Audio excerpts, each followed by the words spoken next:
Está. Bueno, vamos a empezar entonces con lo del metabolismo de aminoácidos. Ya casi terminamos todos los temas. Yo espero que esta semana terminemos todo lo que es de aminoácidos y proteínas y la siguiente todo lo de nucleótidos y ya empezamos con los pies. Bueno, la integración metabólica más adelante y luego ya los pies. Pues ya no nos falta mucho. Entonces vamos a empezar a hablar de la degradación de proteínas y de aminoácidos. Entonces, fíjense, esto me lo voy a saltar, me voy a ir un poquito más rápido, pero nosotros ya sabemos que en el intestino se van a absorber diferentes sustancias. Ya hemos hablado de la absorción de lípidos, de la absorción de carbohidratos, y bueno, aquí lo que se nos está mostrando es que cuando nosotros ingerimos proteínas de la dieta, distintas enzimas proteolíticas van a degradar estas proteínas, ¿sí? Normalmente hidrolizando el enlace peptídico, de tal manera que se van a empezar a liberar algunos péptidos más pequeños y en algunos casos, dependiendo de la enzima, algunos aminoácidos ya libres. Estos aminoácidos libres ya se pueden absorber, ¿sí?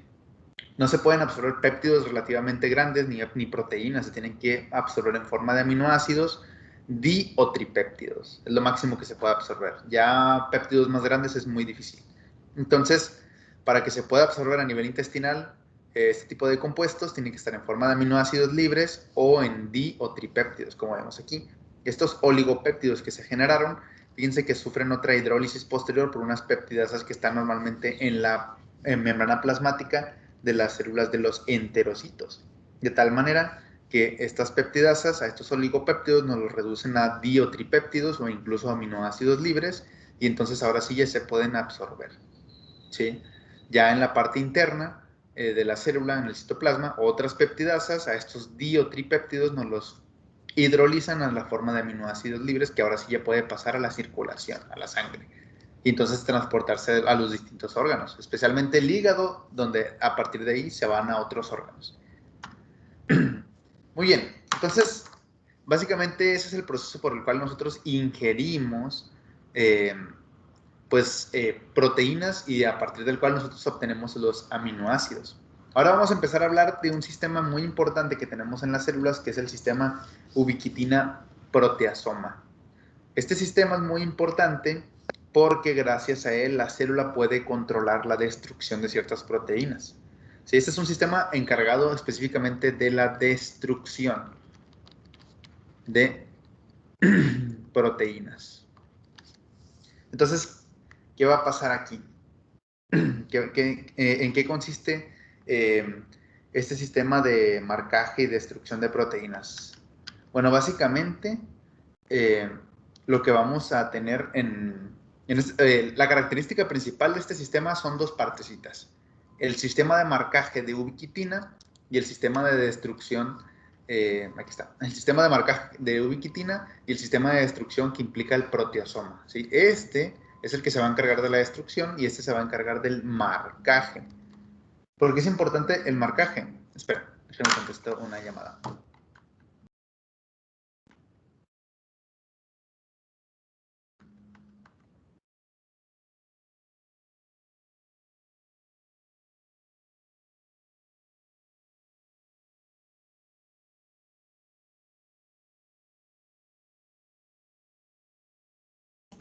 Listo. Entonces, el proteasoma se va a encargar de la destrucción de las proteínas y la ubiquitina de marcar a las proteínas que se van a destruir. Sí, básicamente esa va a ser la dinámica que se va a estar siguiendo aquí.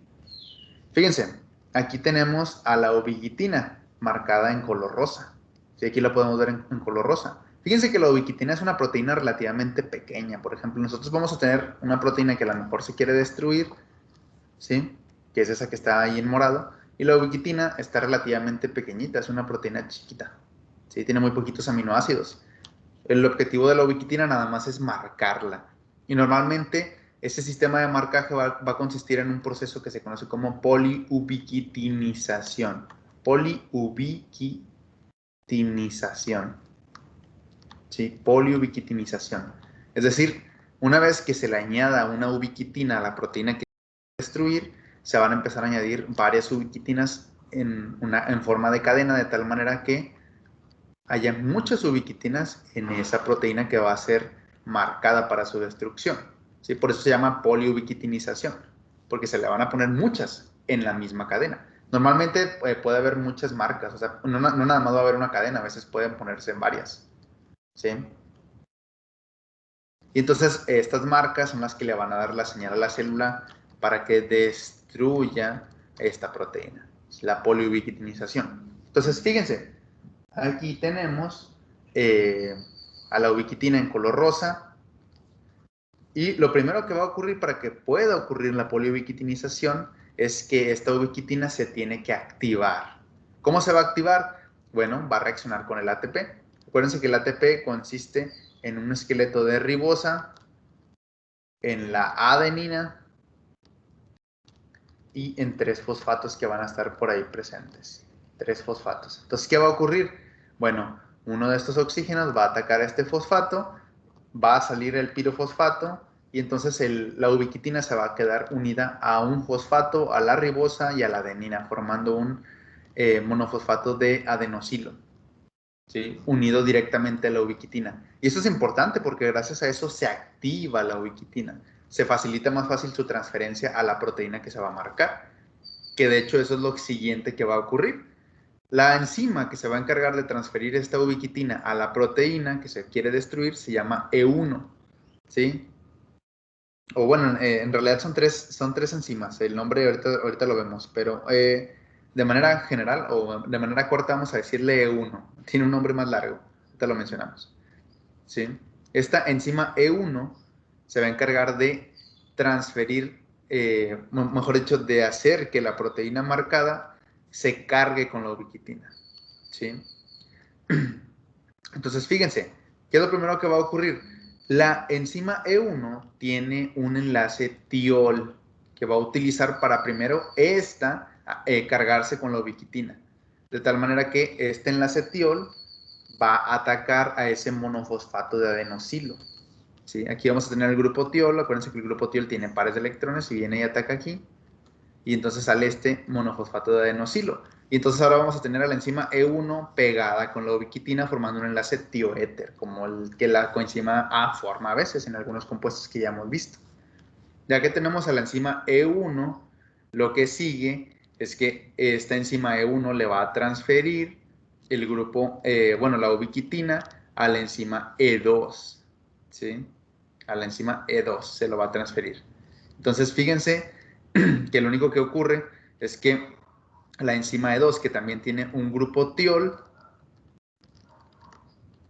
ahora es la que va a venir, viene y ataca aquí, y entonces ahora la ubiquitina sale de la enzima E1 y se queda en la enzima E2. Ahora la ubiquitina está cargada aquí. Y por último, lo único que va a ocurrir es que la enzima E3, ahora sí, teniendo a la enzima E2 ya cargada con la ubiquitina y teniendo a la proteína que se quiere marcar, que es esta amarilla, ¿sí? Le va a transferir desde la enzima E2 esta ubiquitina a este grupo amino que tiene la proteína que se pretende marcar, ¿sí? La enzima E3 en ningún momento se va a quedar con la ubiquitina. Esta nada más va a asegurar la transferencia de la ubiquitina desde la enzima E2 a la proteína blanco que se quiere marcar. Entonces, básicamente, es lo único que va a estar ocurriendo, ¿sí? La enzima E3, fíjense, lo único que hace es que promueve que el ataque nucleofílico de esta proteína blanco sea más fácil y entonces este grupo amino pueda atacar aquí, se pueda romper en el enlace tioéter, pueda salir la enzima E2 ya con su grupo tiol libre para poder volverse a cargar con la con la ubiquitina, perdón, y la proteína ya saldría entonces unida a la ubiquitina. Y listo. Entonces de aquí ya tendríamos a una proteína monoubiquitinizada, ¿sí? Fíjense que aquí a la derecha tenemos una imagen de la estructura 3D de la ubiquitina. Es una proteína relativamente pequeña que tiene muy poquitos aminoácidos. Entonces está bastante bien para utilizarse como marcaje de proteínas, porque no es una proteína tan grande. Entonces, si se fijan, el sistema de ubiquitina, de marcaje con ubiquitina, consta de 3 componentes: la enzima E1, la enzima E2 y la enzima E3. La enzima E1 se va a encargar solamente de activarnos la ubiquitina para que pueda en algún momento dado ser transferida a la enzima E2, ¿sí? La enzima E2 va a ser el reservorio, vamos a decirlo así, de ubiquitinas activadas a partir de las cuales la enzima E3 va a tomar estas ubiquitinas y transferírselas a las proteínas diana, ¿sí? Entonces, básicamente tenemos esos tres componentes. Fíjense que normalmente estas ubiquitinas que se van a utilizar para el marcaje se transfieren a residuos de lisina. Sí, eso es muy característico. Se transfieren a residuos de lisina. Y normalmente aquí lo que se va a formar es un enlace que se conoce como enlace isopeptídico.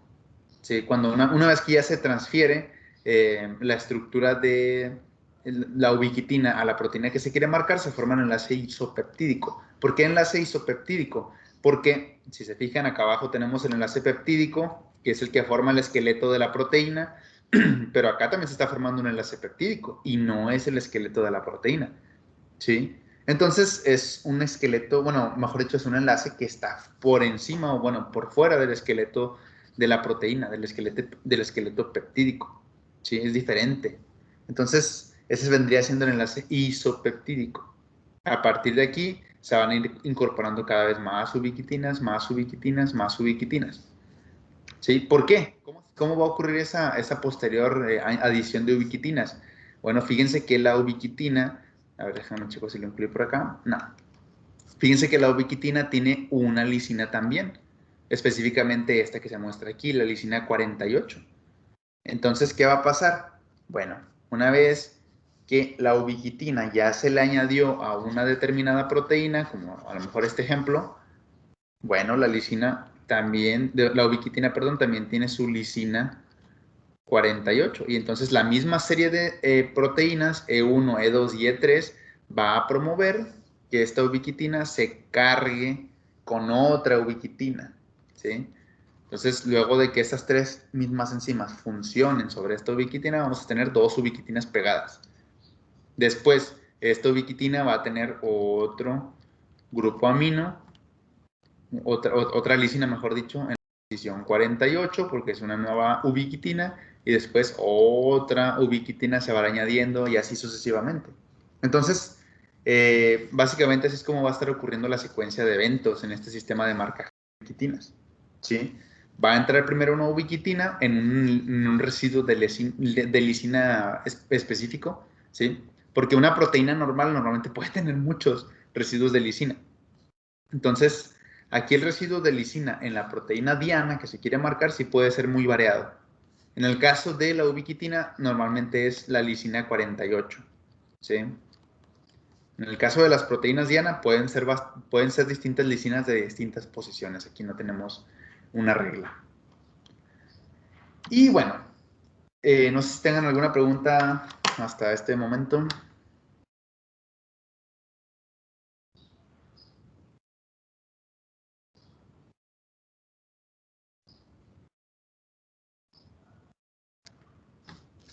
Yo, profe, no entendí muy bien cómo funcionaba lo de la diana. ¿Qué parte de la diana? O sea, ¿qué era lo que hacía que se como pegara a, a las proteínas que se iban a eliminar? Ok. Fíjense, nosotros tenemos una determinada proteína, ¿no? Y todas las proteínas tienen distintos tipos de residuos de aminoácido, pero todas, absolutamente todas las proteínas tienen al menos una lisina. Entonces, en este caso, el sistema de marcaje de ubiquitina siempre utiliza lisinas, ¿sí? Algunas proteínas pueden tener más o menos lisinas, pero normalmente siempre se van a utilizar lisinas. Entonces, ¿qué pasa? Cuando una proteína ya se marca o se quiere marcar con el objetivo de ser destruida, que eso ahorita lo vamos a mencionar, cuando una proteína se marca para ser destruida, bueno, tiene que actuar sobre esta proteína tres enzimas, como les acabo de mencionar. La enzima E1, la enzima E2 y la enzima E3, que está por acá. ¿Cuál va a ser la función de la enzima E1? Bueno, la enzima E1 nada más se va a encargar de activarnos a la ubiquitina para ser transferida a la proteína E2, ¿sí? ¿Cómo la va a activar? Bueno, primero la ubiquitina, ¿sí? Va a reaccionar con el ATP para que se nos active. formando ¿qué cosa? Ay, bueno, aquí de hecho la flecha está al revés. Primero la ubiquitina se nos va a activar atacando al ATP, formándonos un monofosfato de adenosilo, que si se fijan es una sustancia bastante reactiva. ¿Por qué? Porque vamos a tener un anhídrido mixto, si se fijan. Vamos a tener esto. Entonces, esto es como un anhídrido, se comporta como un anhídrido de ácido. De hecho, es más reactivo todavía. Entonces, al hacer más reactiva esta sustancia, cuando venga el grupo tiol de la enzima, ¿qué va a pasar?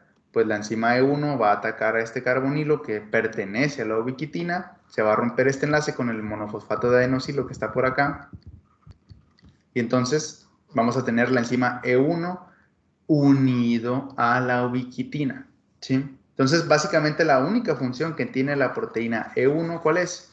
Activarnos a la ubiquitina. Nos va a activar a la ubiquitina.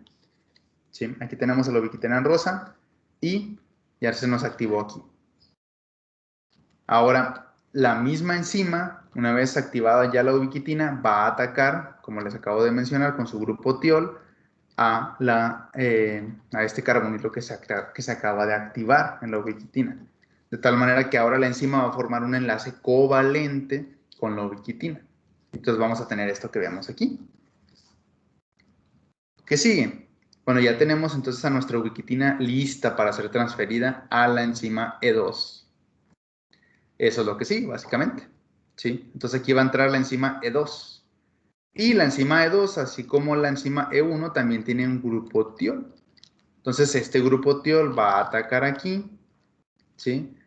Se va a romper el enlace que tiene con la enzima E1 y entonces ahora la ubiquitina va a ser transferida ¿a quién? A la enzima E2 y vamos a tener lo que estamos viendo aquí abajo.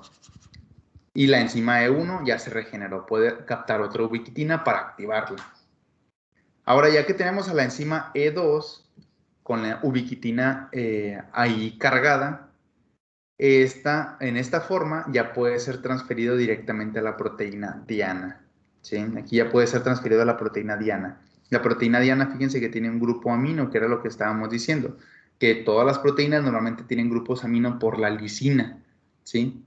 Por la lisina, específicamente la lisina. Entonces, utilizando ese grupo amino de ciertas lisinas, lo que va a hacer la enzima E3 es transferir o catalizar la transferencia de esta ubiquitina a las proteínas diana, cargando la ubiquitina en qué residuos de aminoácido, en las lisinas, específicamente en las lisinas. Puede variar la posición de la lisina de proteína a proteína, pero normalmente siempre es una lisina. Entonces, la enzima E3 es lo único que va a promover que se transfiera la ubiquitina desde la enzima E2 a la proteína diana en una lisina. Entonces, es lo que vamos a tener como resultado. La proteína diana ya cargada con ubiquitina, ya está marcada. Y aquí todavía no se acaba el proceso. Como les mencioné, la misma ubiquitina suele tener una lisina. ¿Sí? ¿Qué lisina? La lisina en la posición 48. Y entonces a esta lisina se le puede añadir otra ubiquitina. Y entonces esta ubiquitina tiene otro grupo amino de la lisina 48. Entonces a este grupo amino se le puede añadir otra ubiquitina que a su vez tiene un grupo amino en la posición 48 de la lisina. Entonces a este se le puede añadir otra ubiquitina y así sucesivamente se van a ir añadiendo puras ubiquitinas a esa proteína. Entonces fíjense que al principio la proteína que se marca solo tiene una, pero luego se le van a ir añadiendo varias ubiquitinas hasta alcanzar normalmente arriba de al menos 5 ubiquitinas. Sí, al menos 5 ubiquitinas, pero puede tener más. Y pues bueno, básicamente en eso consiste el sistema de marcaje con las ubiquitinas. ¿Sí? No sé si más o menos ya me expliqué. Sí, profe, muchas gracias. Nada. Muy bien, entonces ya se nos marcó la proteína que queremos destruir con las ubiquitinas. ¿Y ahora qué sigue? Bueno, pues lo que sigue es la destrucción de las proteínas. ¿Y ese paso en dónde se va a llevar? Se va a llevar en el proteasoma, ¿sí? Que tienen normalmente las células. El proteasoma es un complejo proteico que tiene muchos, bueno, tiene 3 principales dominios catalíticos. Entonces, este proteosoma en general consiste en 2 tipos de subunidades, como estamos viendo por aquí. Subunidades tipo beta y subunidades tipo alfa. De hecho, tenemos otras subunidades extra, como podemos ver por acá. Esta parte que se nos muestra aquí, que tiene forma como de un cilindro, solamente constituye la parte catalítica, ¿sí? Constituye la parte catalítica, pero en realidad tenemos otras proteínas que están por acá, aunque no se muestran. Tenemos otras proteínas que están por acá y otras proteínas que están por acá, solo que aquí no se están mostrando. Pero solo nos muestran en este caso la parte catalítica, la que va a estar promoviendo la destrucción de las proteínas. Entonces, bueno, tenemos subunidades alfa y subunidades beta. Aquí lo que vamos a estar, o la parte más importante de estas subunidades son las beta definitivamente. ¿Por qué? Las subunidades beta suelen tener distintos residuos nucleofílicos, ¿sí? ¿Y qué van a hacer esos residuos nucleofílicos? Bueno, estos residuos de aminoácido que son nucleofílicos van a tener la capacidad de promover la hidrólisis, ¿sí? La proteólisis, mejor dicho, de distintos enlaces peptídicos. Entonces, estos se van a encargar de destruir, ¿qué cosa? Los enlaces peptídicos. De tal manera que si entra una proteína, van a salir péptidos. O en algunos casos, aminoácidos libres. ¿Sí? Entonces, básicamente de esa manera funciona el proteasoma. ¿Sí? Entra una proteína y salen péptidos o aminoácidos libres, porque dentro de este barril que estamos viendo por aquí, empieza a haber una serie de ataques nucleofílicos. Ahora, aquí hay que mencionar algunas cositas. Como les mencioné o como les había comentado hace unos momentos, ¿cómo sabe la célula que tiene que destruir ciertas proteínas? ¿Cómo sabe que tiene que marcarlas para destruirlas? Bueno, todavía no se sabe con certeza cómo determina eso, pero bueno, definitivamente hay 2 factores que especifican más o menos o que dan a entender que, que son los más importantes para que la célula decida si tiene que destruir una proteína o no. El más importante de ellos es el daño a la proteína que conduzca al mal plegamiento. ¿Sí? Puede ser un daño a la proteína directamente por alguna condición, como por ejemplo las especies reactivas de oxígeno, bla, bla, bla, que conduzcan al mal plegamiento. Pudiera también ser una mutación que la persona ya tiene de nacimiento, y entonces también hace que la proteína se pliega mal, y entonces si se pliega mal, no funciona. ¿Sí? Entonces, una proteína mal plegada normalmente es destruida rápidamente. ¿Sí? ¿Por qué? ¿Cómo se sabe que se tiene que destruir una proteína mal plegada? Pues normalmente las proteínas, acuérdense, en la parte superficial están presentes residuos polares, mientras que en la parte más interna tenemos residuos apolares que no se llevan tan bien con el agua. La parte externa, la superficie de una proteína, normalmente tiene residuos polares porque está en contacto con agua. Entonces, ¿qué pasa si una proteína no se pliega bien? Pues se van a empezar a exponer residuos apolares al agua, ¿sí? Al citoplasma, a la parte acuosa de la célula. Y entonces algunas proteínas que no deberían de normalmente establecer interacciones con esos residuos apolares van a empezar a acercárseles a esos residuos polares y van a empezar a marcar, bueno, a atraer a las proteínas para marcar esa proteína que se destruya, porque no deberían estarse exponiendo ese tipo de residuos, ¿sí? Entonces, el mal plegamiento de las proteínas puede conducir a que una proteína se destruya. Esa sería una circunstancia. Ahora, otra cuestión que se ha observado es que algunas proteínas normalmente tienen ciertos residuos de aminoácidos en la región, si no me equivoco, N-terminal, que normalmente las marca para su destrucción en un cierto tiempo, ¿sí? Es decir, aquí, por ejemplo, tenemos una tabla que nos muestra residuos altamente estabilizadores, intrínsecamente desestabilizadores y residuos desestabilizadores luego de modificaciones químicas. ¿Sí? ¿Qué es eso que les estoy mostrando aquí? Bueno, son residuos de aminoácido que cuando están presentes, por ejemplo, en el caso del primer caso, En el caso del primer caso. En el caso de los residuos estabilizadores, altamente estabilizadores, cuando están presentes alanina, cisteína, glicina, metionina, valina, treonina, serina o prolina, lo que pasa es que estos residuos promueven que la proteína dure muchísimo más tiempo. ¿Sí? Cuando están presentes en la región N-terminal, promueven que la proteína dure más tiempo en la célula, que no la destruya. Fíjense que la vida media de una proteína que tiene estos residuos altamente estabilizadores es mayor que 20 horas. O sea, sí dura bastante. Ahora, fíjense, cuando tenemos presentes estos residuos en la región N-terminal, isoleucina, leucina, tirosina, triptófano, histidina, fenilalanina, arginina, lisina, la vida media de una proteína dura de 2 a 30 minutos. O sea, dura muy poquito. ¿Sí? Esto es en la región N-terminal.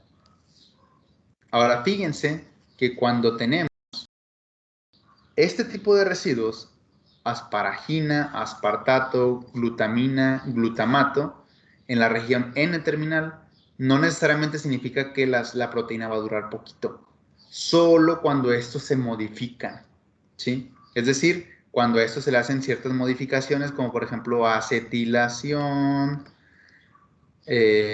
ubiquitinización, sumohilación, hay muchas modificaciones que pueden ir aquí, fosforilación, etcétera, etcétera, etcétera.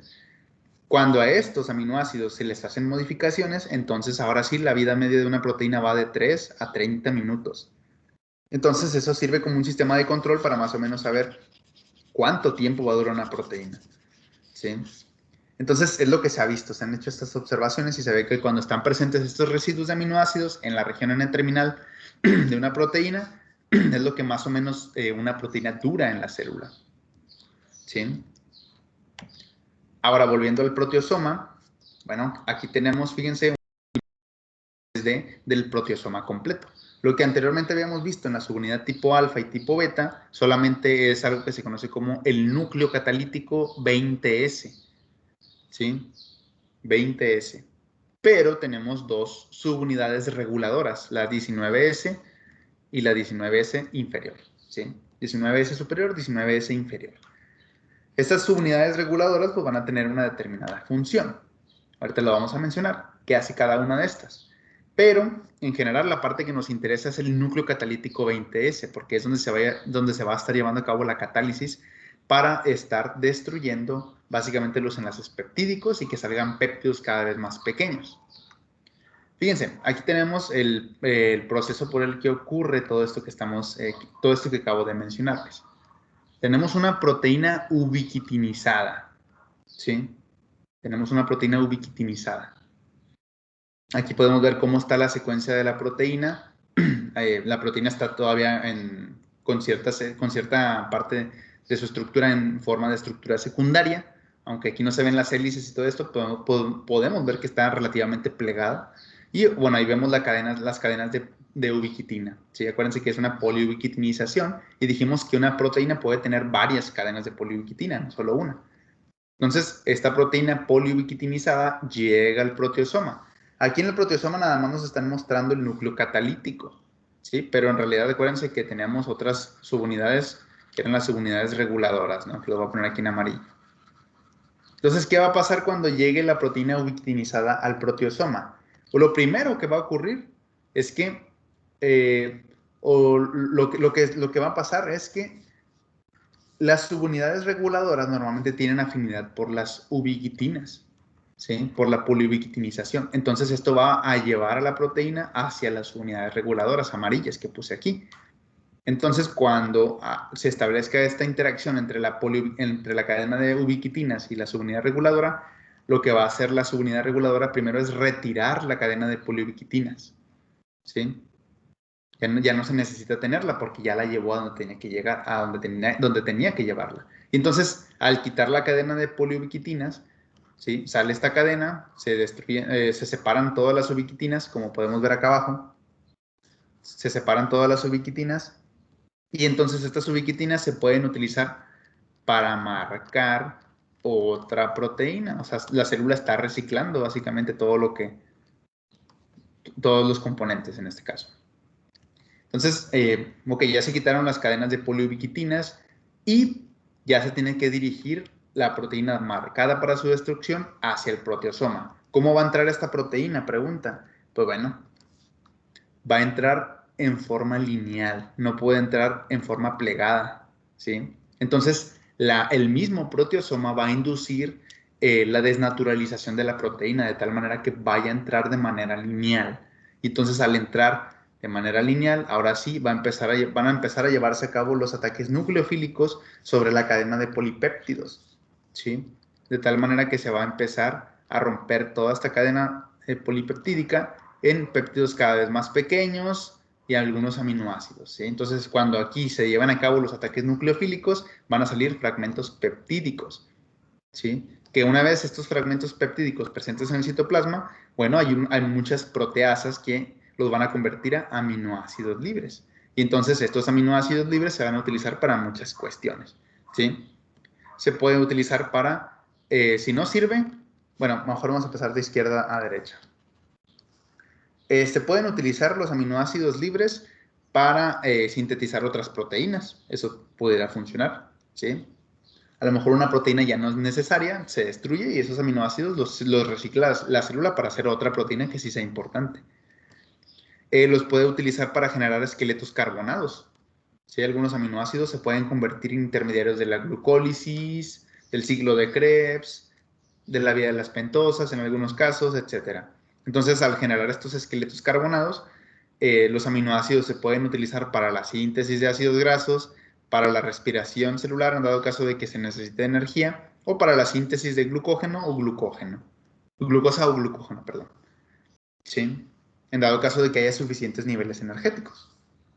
Y por último, en dado caso de que la célula ya tenga sus reservas energéticas bien completas, ¿sí? No hay necesidad de sintetizar ácidos grasos, ni glucosa, ni glucógeno, y tampoco necesite sintetizar ATP, bueno, esos aminoácidos que se acaban de generar, pues se le retira el grupo amino, ¿sí? Y este grupo amino se va al ciclo de la urea. ¿En dónde se lleva a cabo el ciclo de la urea? En el hígado, ¿sí? El ciclo de la urea se lleva a cabo en el hígado. Entonces, los grupos amino pueden transportarse de de cualquier órgano hacia el hígado, donde en el hígado los grupos aminoácidos se le retira los grupos amino y son convertidos a urea para que se puedan excretar por la orina, ¿sí? Porque mucho nitrógeno en el cuerpo podría ser perjudicial. Entonces, básicamente, de esa manera se lleva a cabo la destrucción de proteínas, ¿sí? Al menos en el caso del sistema ubiquitina proteosoma. No sé si más o menos quedó claro todo. Sí, profe, sí quedó claro. ¿Seguros, seguros? Sí, sí.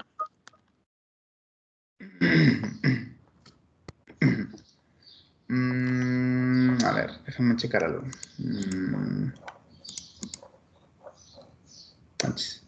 Ay, Dios.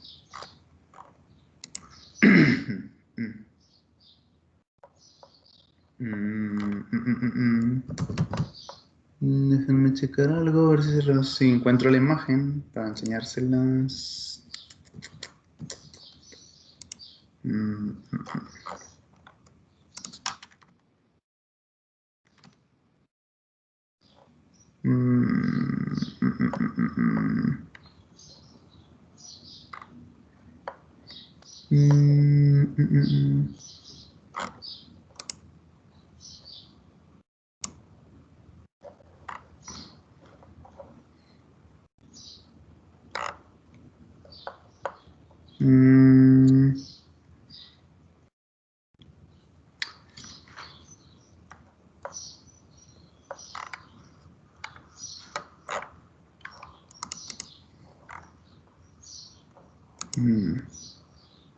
Creo que ya. A ver.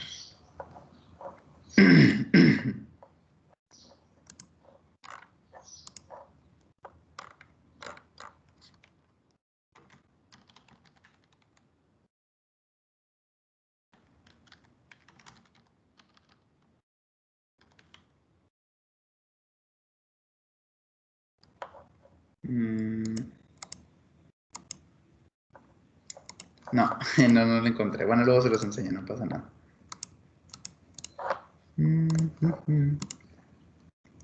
Bueno, vamos a continuar. Entonces, básicamente así es como se destruyen las proteínas que ya tal vez no son necesarias o ya cumplieron su función o sufrieron a lo mejor algún daño, ¿sí? Con el sistema ubiquitina proteasoma. Muy bien, entonces ya en este punto las proteínas pasaron a ser péptidos o aminoácidos libres. Pero, ¿para qué nos sirven esos aminoácidos libres, esos péptidos? Perdón, sí, esos aminoácidos libres. Sí, ¿cómo sería la continuación en su trayecto para seguirse degradando? Bueno, en un determinado órgano, por ejemplo, vamos a suponer que tenemos al músculo. Y ahora vamos a suponer que la persona está en un estado de ayuno. En un determinado órgano, o como en el músculo, si una persona se somete a un estado de ayuno intenso, en algún momento dado se van a empezar a movilizar proteínas para tratar de generar energía, ¿sí? En esa movilización de proteínas, ¿qué va a ocurrir? Bueno, pues primero si teníamos una proteína, ¿qué le va a ocurrir a esta proteína? Va a ser marcada para su destrucción, ¿sí? Porque se tiene que empezar a movilizar proteínas. Entonces, si una persona se somete a un estrés nutricional bastante, lo que va a ocurrir es esto. Primero se van a destruir algunas proteínas en algunos órganos que no son tan esenciales, ¿sí? Tomando en cuenta las características que les mencioné anteriormente. Entonces, cuando se destruyan estas proteínas, se van a generar péptidos pequeños, como les había mencionado, y estos péptidos pequeños, luego de la exposición a algunas proteasas o peptidasas, van a pasar a ser aminoácidos libres. Estos aminoácidos libres normalmente migran por la sangre hacia el hígado, donde en el hígado van a convertirse normalmente en esqueletos carbonados que pueden utilizarse para generar energía, ¿sí? Entonces, los aminoácidos en el hígado se van a utilizar en este caso como esqueletos carbonados. ¿Para qué cosa? Para generar energía o algunos metabolitos que a lo mejor le podrían servir a la célula. Y el grupo amino de esos aminoácidos se va a convertir en urea, donde la urea va a pasar posteriormente al riñón, ¿sí? En el riñón, y la urea se va a excretar en la orina. Entonces, básicamente ese va a ser todo el trayecto que va a sufrir una proteína, ¿sí? Obviamente, si la proteína que se va a destruir es desde el hígado, pues ya no va a tener que recorrer todo esto, porque el mismo hígado los aminoácidos que salgan de ahí van a ser convertidos en urea directamente, si es que se quieren desechar, ¿sí? Pero, por ejemplo, si tenemos en este caso el músculo que está destruyendo algunas proteínas para generar energía, para mantener la energía en el organismo, pues esto es lo que va a estar ocurriendo, ¿sí? Entonces, básicamente esta va a ser la secuencia. Ahorita ya mencionamos hasta aquí. Todo esto ya lo mencionamos. ¿Qué es lo del sistema ubiquitina?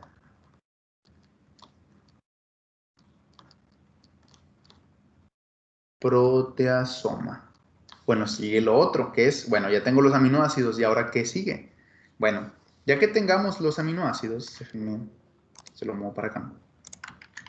Ya que tenemos a los aminoácidos,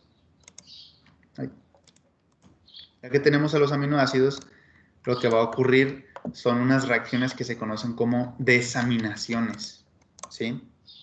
Esas reacciones de desaminación nos van a permitir generar lo siguiente. A los aminoácidos, a través de una reacción de desaminación, vamos a poder obtener distintas cosas, ¿sí? Esqueletos carbonados y grupos amino, o bueno, amoníaco, pero no en forma directa así de amoníaco, sino formando parte de otras estructuras. Pero vamos a representarlo, o sea, nos vamos a referir a esto como nitrógeno, ¿sí? Nitrógeno. Cuando diga nitrógeno, en realidad me estoy refiriendo a un amoníaco, pero no lo visualicen de manera directa porque nunca estás así libre, a menos de que haya una gran cantidad de movilización de proteínas ahí, o que la persona tenga una falla hepática, no le funciona el hígado, bueno, ahí sí podría ver amoníaco porque está generando bastante. Pero lo voy a poner así, pero tengan en cuenta que nunca, es muy rara vez lo van a encontrar así. De hecho, muy comúnmente lo van a encontrar en forma de amonio, porque el amoníaco rápidamente actúa como una base a pH fisiológico y se protona. ¿Sí? Entonces, un aminoácido, tras sufrir una reacción de desaminación, nos va a generar un esqueleto carbonado que puede utilizarse para distintas cosas que ya mencionamos y un grupo amoníaco que normalmente va a ser eliminado en el ciclo de la urea, ¿sí? Para convertirse en urea. Aquí tenemos una reacción de esas que les acabo de mencionar. ¿Sí? Fíjense, aquí tenemos en este caso el glutamato. Tenemos un glutamato por aquí. ¿Sí? Bueno, mejor vamos a empezar con el de abajo. se me hace que esta imagen de acá arriba no nos dice mucho. Ignoren esta imagen de acá arriba. Fíjense, céntrense en este aminoácido que tenemos por aquí.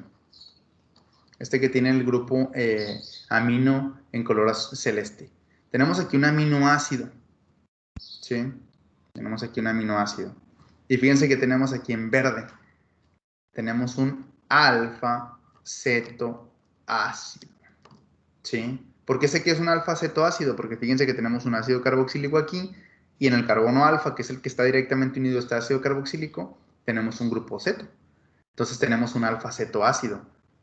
¿Qué grupos o qué alfa-cetoácidos conocemos? Que ya vimos dos muy importantes. A ver. Bueno, de hecho tenemos tres. ¿Qué alfa-cetoácidos tenemos o hemos escuchado?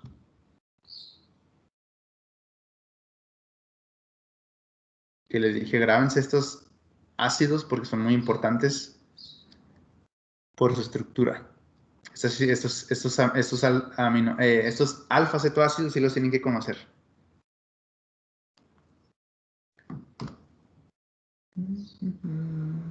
El alfa-glutarato. Ok, muy bien. El alfa-cetoglutarato. ¿Qué más? ¿Otro?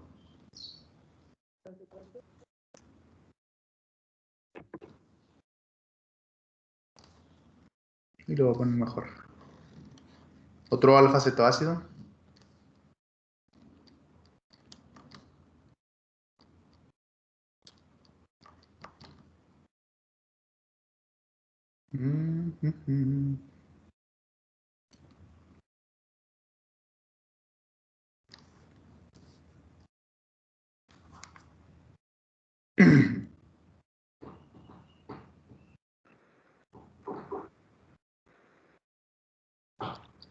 El ácido. Ácido. Se corta. ¿El ácido No qué? sé si Ajá. quería decir ácido pirúvico. Ok, el piruvato. Es correcto. Y falta nada más uno que es el oxalacetato.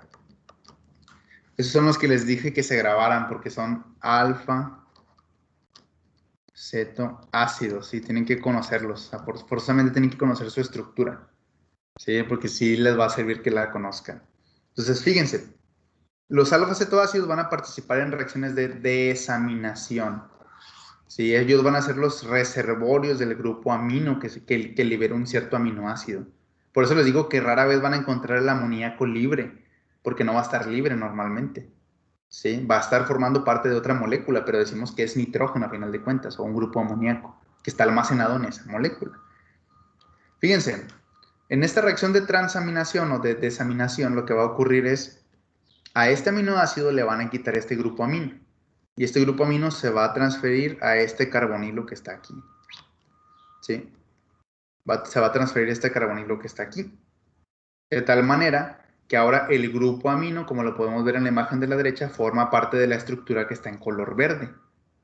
Y la estructura que estaba en color negro, que originalmente era un aminoácido, ya no es un aminoácido porque ya perdió el grupo amino. Entonces, al perder el grupo amino, ahora se convirtió en un alfa-cetoácido.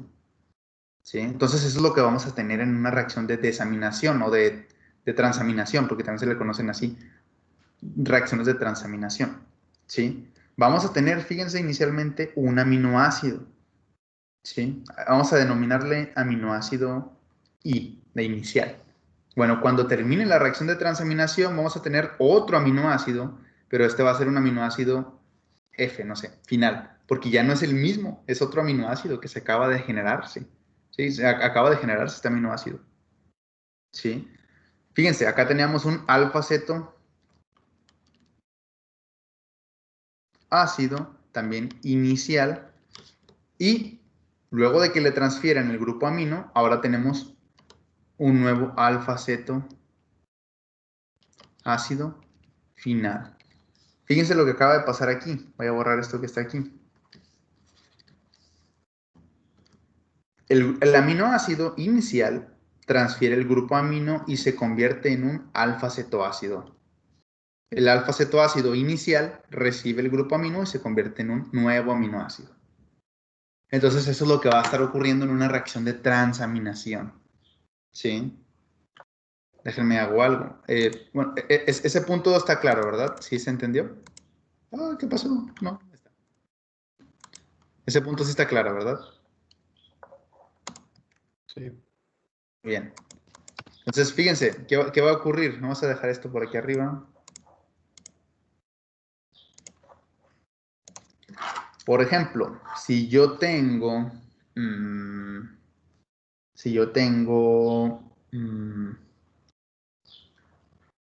alanina, por decir algo. Si yo tengo alanina y la alanina reacciona con alfa-ceto glutarato, ¿sí? ¿Qué se me va a generar? Bueno, pues vamos a ver las estructuras. ¿Cómo es la estructura de la alanina?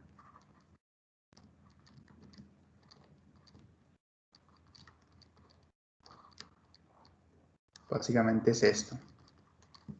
¿Sí? ¿Cuál es la estructura del alfa-cetoglutarato?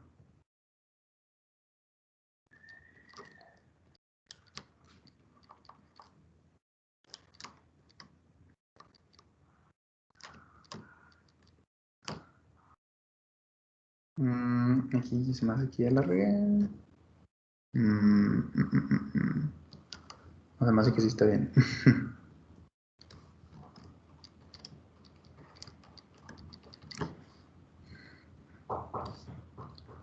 Sí, si no me equivoco es esa. Se me hace que es un carbono menos. Igual ustedes chequenla. Ok. Entonces aquí tenemos al alfa-cetoglutarato y a la alanina. ¿Qué va a pasar? Dijimos, este grupo amino se le va a transferir a este carbonilo ceto que está aquí. ¿Sí? Profe, le faltó un carbono. Sí, ¿verdad?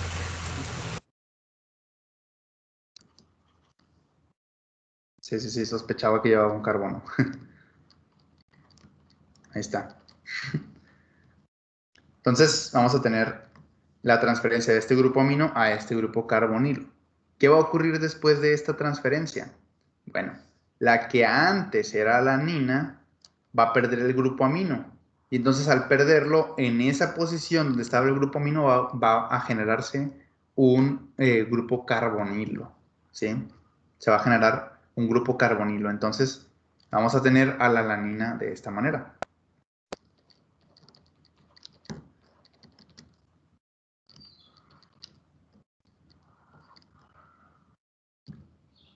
No, aquí no va hidrógeno ya.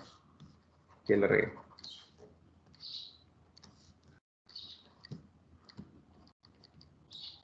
Sí. Voy a borrar este hidrógeno que está aquí.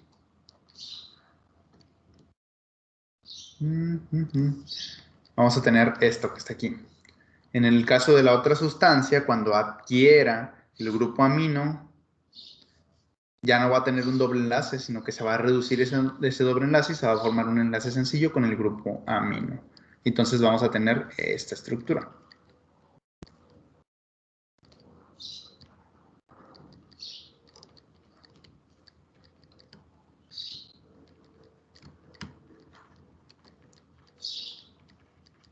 Entonces, ¿qué se nos acaba de formar aquí? ¿Qué estructura es esta que estamos viendo aquí?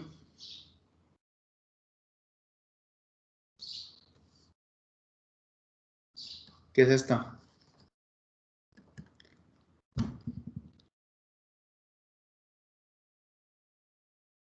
¿Mm? ¿Qué molécula es esta que está aquí? ¿Piruvato? Es el piruvato. ¿Y esta de acá? ¿Qué aminoácido es?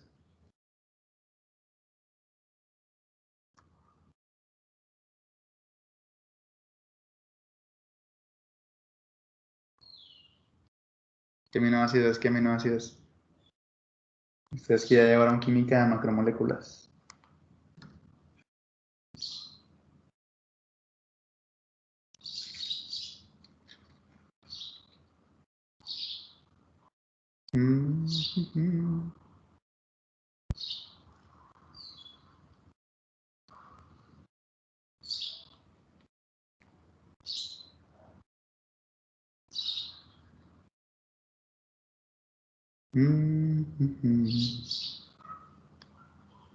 ¿Qué aminoácido es? ¿Es glutamato? Exactamente. Se nos generó glutamato. Entonces, fíjense, la alanina se convirtió en piruvato. Es decir, de ser un aminoácido, pasó a ser ahora un alfa-cetoácido. Mientras que el alfa-cetoglutarato, de ser un alfa-cetoácido, se convirtió en un aminoácido. Entonces, en esto consisten las reacciones de transaminación, ¿sí? Una sustancia va a transferir un grupo amino a otra. Esta sustancia que lo va a recibir es un alfa-cetoácido. Cuando recibe el grupo amino, esta sustancia se convierte en un aminoácido y la otra se convierte ahora en un alfa-cetoácido. Entonces es lo que vamos a estar observando, ¿sí? Normalmente las sustancias que reciben los grupos amino son estas tres que mencionamos: oxalacetato, piruvato y alfa-cetoglutarato, ¿sí? Son esas tres normalmente. También puede ser glutamato, ¿sí?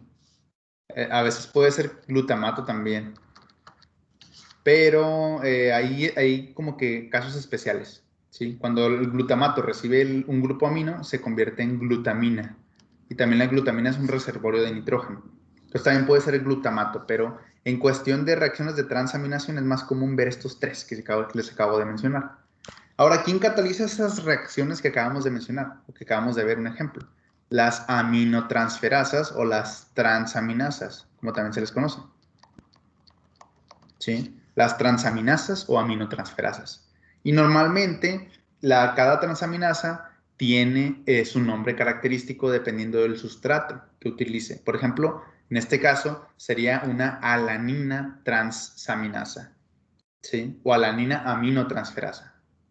También tenemos una aspartato aminotransferasa o aspartato transaminasa, como le quieran decir, y una glutamato transaminasa, ¿sí? Tenemos tres principalmente: alanina, aspartato y glutamato transaminasas o aminotransferasas, ¿sí? Normalmente estas son las que se utilizan para medir las pruebas de función hepática. Por ejemplo, la ALT, que a lo mejor lo hayan escuchado ya, es la alanina transaminasa.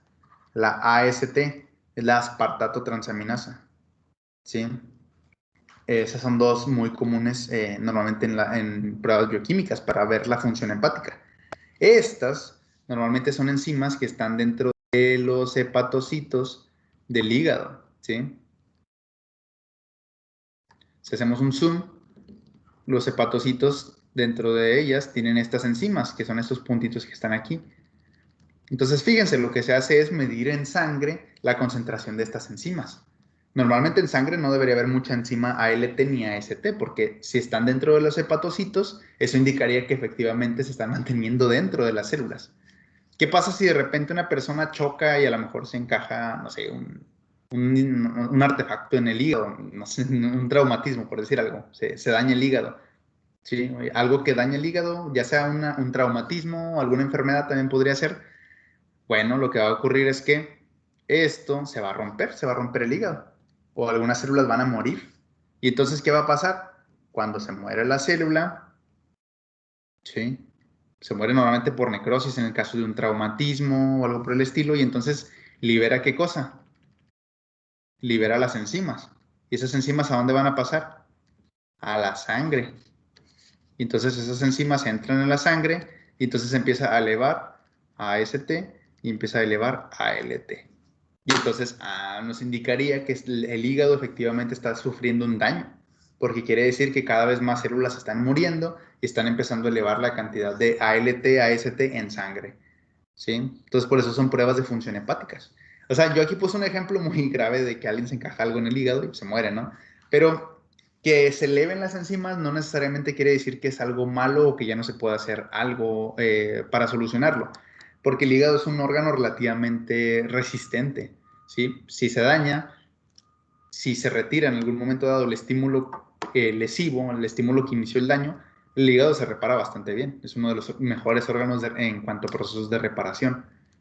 Normalmente, para considerar que estas enzimas son indicativo de enfermedad, de enfermedad hepática, tienen que estarse elevando bastantes veces, ¿sí? Al menos 2 o 3 veces por encima de su valor normal. Si hay una ligera elevación, no se toma en cuenta como algo característico, algo significativo. Tienen que elevarse al menos 2 o 3 veces el valor normal. ¿Sí? Entonces, para que de una vez lo tomen en cuenta. Entonces, son un buen indicador de función hepática. Hasta este punto, ¿todo claro? Con eso que acabamos de mencionar. Sí, profe. Muy bien.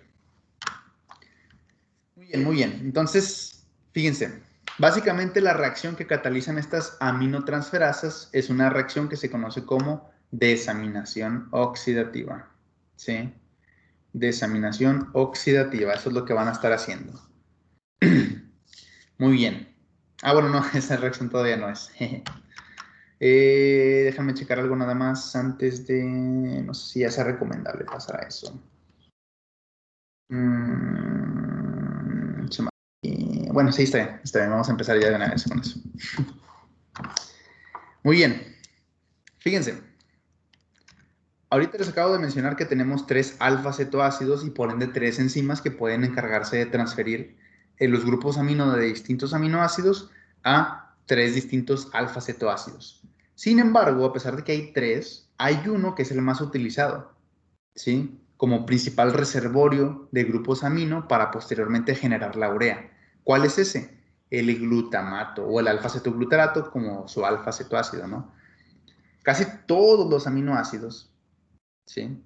Casi todos los aminoácidos van a terminar dándole el grupo amino al alfa-cetoglutarato, ¿sí? Incluso los aminoácidos que se puedan estar generando, ya sea de manera directa, provenientes de las proteínas, o los aminoácidos que se estén convirtiendo, o los aminoácidos que se estén generando por otras reacciones de transaminación. Porque imagínense, se puede generar...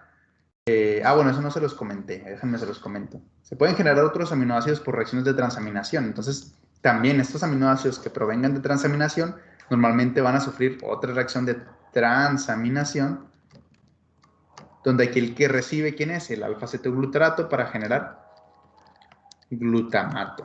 Y entonces el glutamato ya puede continuar con el siguiente paso, que es la desaminación oxidativa, que ahorita vamos a mencionar. Fíjense, eso no se los mencioné, pero con respecto a las reacciones de transaminación, ¿qué pasa cuando el que recibe el grupo amino es el piruvato? Bueno, el piruvato nos genera alanina. ¿Qué pasa cuando el que recibe es el oxalacetato? El oxalacetato nos genera aspartato. Por eso la aspartato aminotransferasa. ¿Sí? Y cuando cetoglutarato dijimos glutamato.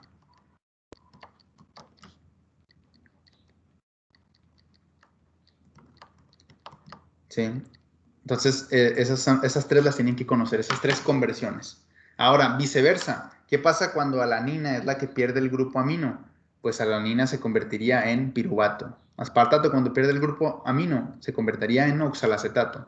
Glutamato, cuando pierde el grupo amino, se convertirá en alfa-cetoglutarato. ¿Sí? Entonces, tienen que conocer las conversiones que hay. De hecho, por eso los aminoácidos pueden servir como buenas fuentes de energía. Porque si se fijan, ¿qué me están generando? Piruvato. Me están generando oxalacetato. Me están generando alfa-cetoglutarato. ¿Y esas en dónde pueden incorporarse? ¿En qué vías metabólicas se pueden incorporar? En el ciclo de Krebs. Ajá, exactamente. Se pueden convertir, el piruvato, por ejemplo, se puede convertir en acetilcoenzima A y entrar al ciclo de Krebs. El oxalacetato y el alfa-cetoglutarato directamente ya pueden entrar en el ciclo de Krebs, ¿sí? Si el hígado necesita hacer gluconeogénesis, estas sustancias las puede convertir en glucosa, ¿sí? El oxalacetato lo convierte a piruvato. El piruvato se convierte a fosfonol piruvato y más adelante se va convirtiendo hasta glucosa. Y el alfa-cetoglutarato también puede ir avanzando por el ciclo de Krebs hasta generar oxalacetato. Entonces le sirve al órgano, en este caso al hígado, para generar glucosa o generar energía dependiendo de lo que necesite el hígado. ¿Sí? Entonces por eso es importante esta conversión, principalmente en circunstancias de inanición. ¿Sí? Ahora, entonces, una vez que ya conocen estas conversiones que acabamos de mencionar, bueno, ya podemos proseguir con lo siguiente. Como les menciono, o como les mencioné, mejor dicho, normalmente todas estas conversiones van a conducir a que el alfa-cetoglutarato sea el reservorio final para que se convierta a glutamato. Entonces, el glutamato tenga contenidos casi todos los grupos amino de los aminoácidos que se están degradando, por así decirlo. ¿Por qué degradando? Porque cuando le quitan el grupo amino ya no es un aminoácido. Entonces ya se degradó. ¿Sí? Entonces el glutamato ahora sí puede sufrir la siguiente reacción para iniciar el proceso de síntesis de urea. ¿Cuál es esa reacción? La desaminación oxidativa. Es decir, se le va a retirar este grupo amino, ¿sí? Donde este grupo amino va a salir en forma de amoníaco, que acuérdense que el amoníaco no está como tal así en forma de amoníaco porque rápidamente sale y se genera un grupo amonio, ¿sí? Y como quiera, aunque se genere este grupo amoníaco, rápidamente se convierte en urea, entonces no es peligro, no hay como tal un peligro. Solo que cuando el hígado falla, bueno, entonces en ese caso sí podría haber un peligro. Pero bueno, este glutamato se le va a retirar el grupo amino y al retirárselo aquí se va a volver a generar un doble enlace, un grupo ceto como lo habíamos visto anteriormente y entonces de glutamato se nos va a generar otra vez alfa-cetoglutarato, ¿sí? Va a volver a ser su versión de alfa-cetoácido. Entonces eso es lo que vamos a estar teniendo en la reacción de desaminación oxidativa. Vamos a verla entonces, cómo ocurre. Fíjense, aquí tenemos el glutamato. Lo primero que está ocurriendo aquí es una oxidación. Fíjense que se está utilizando NAD o también se puede utilizar NADP. Y entonces se oxida este enlace sencillo entre el carbono y el nitrógeno y se genera una cetimina o una imina, como le quieran decir. ¿Sí? Es una imina a final de cuentas. Acuérdense que una imina es como un carbonilo, pero que en lugar de oxígeno tiene nitrógeno. Entonces se nos genera esta imina que está aquí. Esta imina, acuérdense que se puede hidrolizar fácilmente con agua, ¿sí? Las iminas rápidamente se pueden hidrolizar con agua. Y especialmente si hay un pH, bueno, si se promueve una catálisis ácido-básica, ¿sí? Especialmente la ácida. Entonces las enzimas, utilizando el agua y utilizando ciertos residuos de aminoácidos ácidos, pueden promover esta hidrólisis fácilmente. Entonces la imina se hidroliza utilizando agua y cuando se hidroliza, aquí se regenera el carbonilo y el grupo, en este caso amino, sale, bueno, este grupo amino sale en forma de amoníaco que rápidamente se va a protonar a grupo amonio, ¿sí? Un ion amonio. Y entonces se nos genera alfa-cetoglutarato porque aquí se oxidó. Y básicamente es lo que vamos a tener. ¿Sí? Entonces, ¿cómo va a ser la conversión o la degradación de los aminoácidos hasta este punto? Bueno, nosotros vamos a tener un aminoácido que queremos degradar. Primero se le tiene que retirar el grupo amino y transferírselo al reservorio final de nitrógeno. ¿Quién es? El alfa-cetoglutarato. Cuando se le transfiere a este grupo amino al alfa-cetoglutarato, este se va a convertir en glutamato y posteriormente el glutamato se va a oxidar de vuelta a alfa-cetoglutarato y el grupo amino que se le había transferido se va a convertir en en ion amonio. que acuérdense que en realidad es amoníaco, pero se protona, ¿no? Este amonio o este amoníaco, como le quieran decir, se va a convertir más adelante en urea, que esta es la que se va a eliminar en la orina. Entonces, hasta este punto ya casi terminamos, nomás nos falta ver la urea, la formación de la urea. Muy bien. Muy bien, muy bien. Entonces, pues vamos a continuar. Fíjense que aquí tenemos otro tipo de desaminaciones. En este caso fue la desaminación del glutamato, que en este caso convergen muchos aminoácidos. Muchos aminoácidos pierden el grupo amino, se lo dan al alfa-cetoglutarato, se convierte en glutamato, y bueno, el glutamato ya se oxida para generarnos el amonio, ¿no?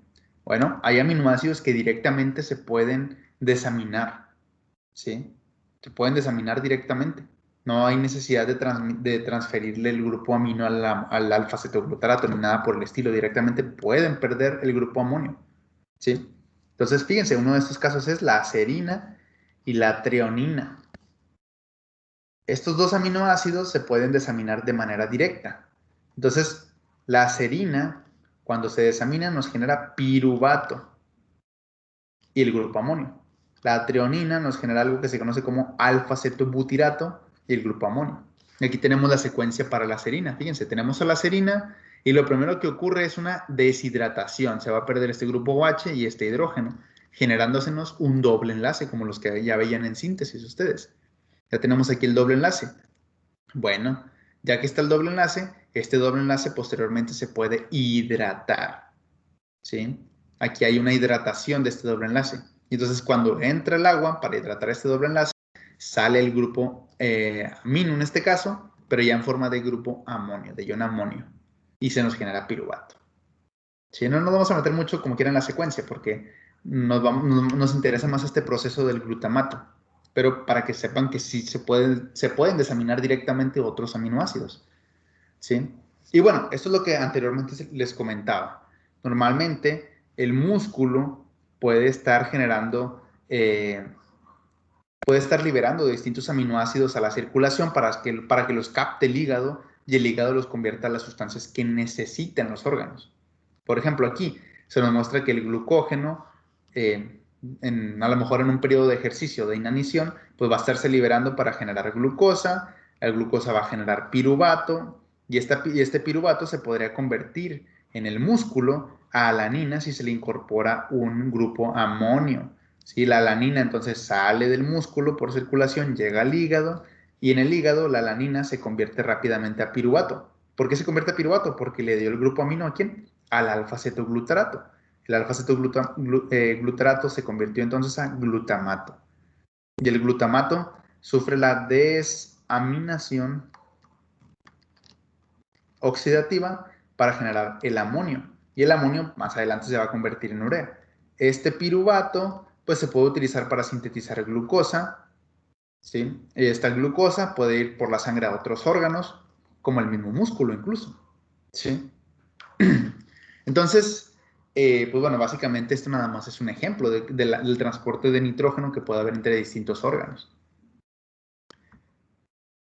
Muy bien, pero vámonos entonces con la vía metabólica fuerte de esta parte del metabolismo que vendría siendo el ciclo de la urea, definitivamente, ¿sí? Que vendría siendo el más importante de degradación de aminoácidos, el ciclo de la urea. Entonces ya tenemos la degradación de proteínas que se van a convertir a péptidos, las proteasas o peptidasas van a convertir estos péptidos a aminoácidos, los aminoácidos van a perder su grupo amino para generar un alfa-cetoácido y este grupo amino va a incorporarse en el glutamato va a después desaminarse de manera oxidativa para perder el grupo amino en forma de ion amonio y el alfa-cetoácido que va a resultar es el alfa-cetoglutarato que se puede utilizar para otras cosas. Entonces este ion amonio va a empezar todo el proceso del ciclo de la urea, como ya hemos mencionado. Muy bien, aquí tenemos básicamente un esquema rápido del ciclo de la urea, fíjense. Este ciclo de la urea va a estar ocurriendo en dos localizaciones en particular. Va a estar ocurriendo en la mitocondria, en el primer paso, los primeros pasos, y en el citoplasma, los pasos finales. Entonces, vamos a tener ahí dos localizaciones en la célula donde va a estar llevándose a cabo el ciclo de la urea. Ahora, otra cosa, el ciclo de la urea solo ocurre en el hígado. O sea, puede ocurrir en otros órganos, pero con una eficiencia muy baja, ¿sí? Normalmente no es normal que otros órganos hagan ciclo de la urea. Uy. El hígado es el mayor productor de urea. Muy bien. ¿Y por qué hace esto? Porque este amonio que está por aquí puede generarnos amoníaco si se empieza a acumular bastante, y el amoníaco es tóxico. Entonces no queremos que se nos acumule ion amonio, porque nos podría generar amoníaco, ¿sí?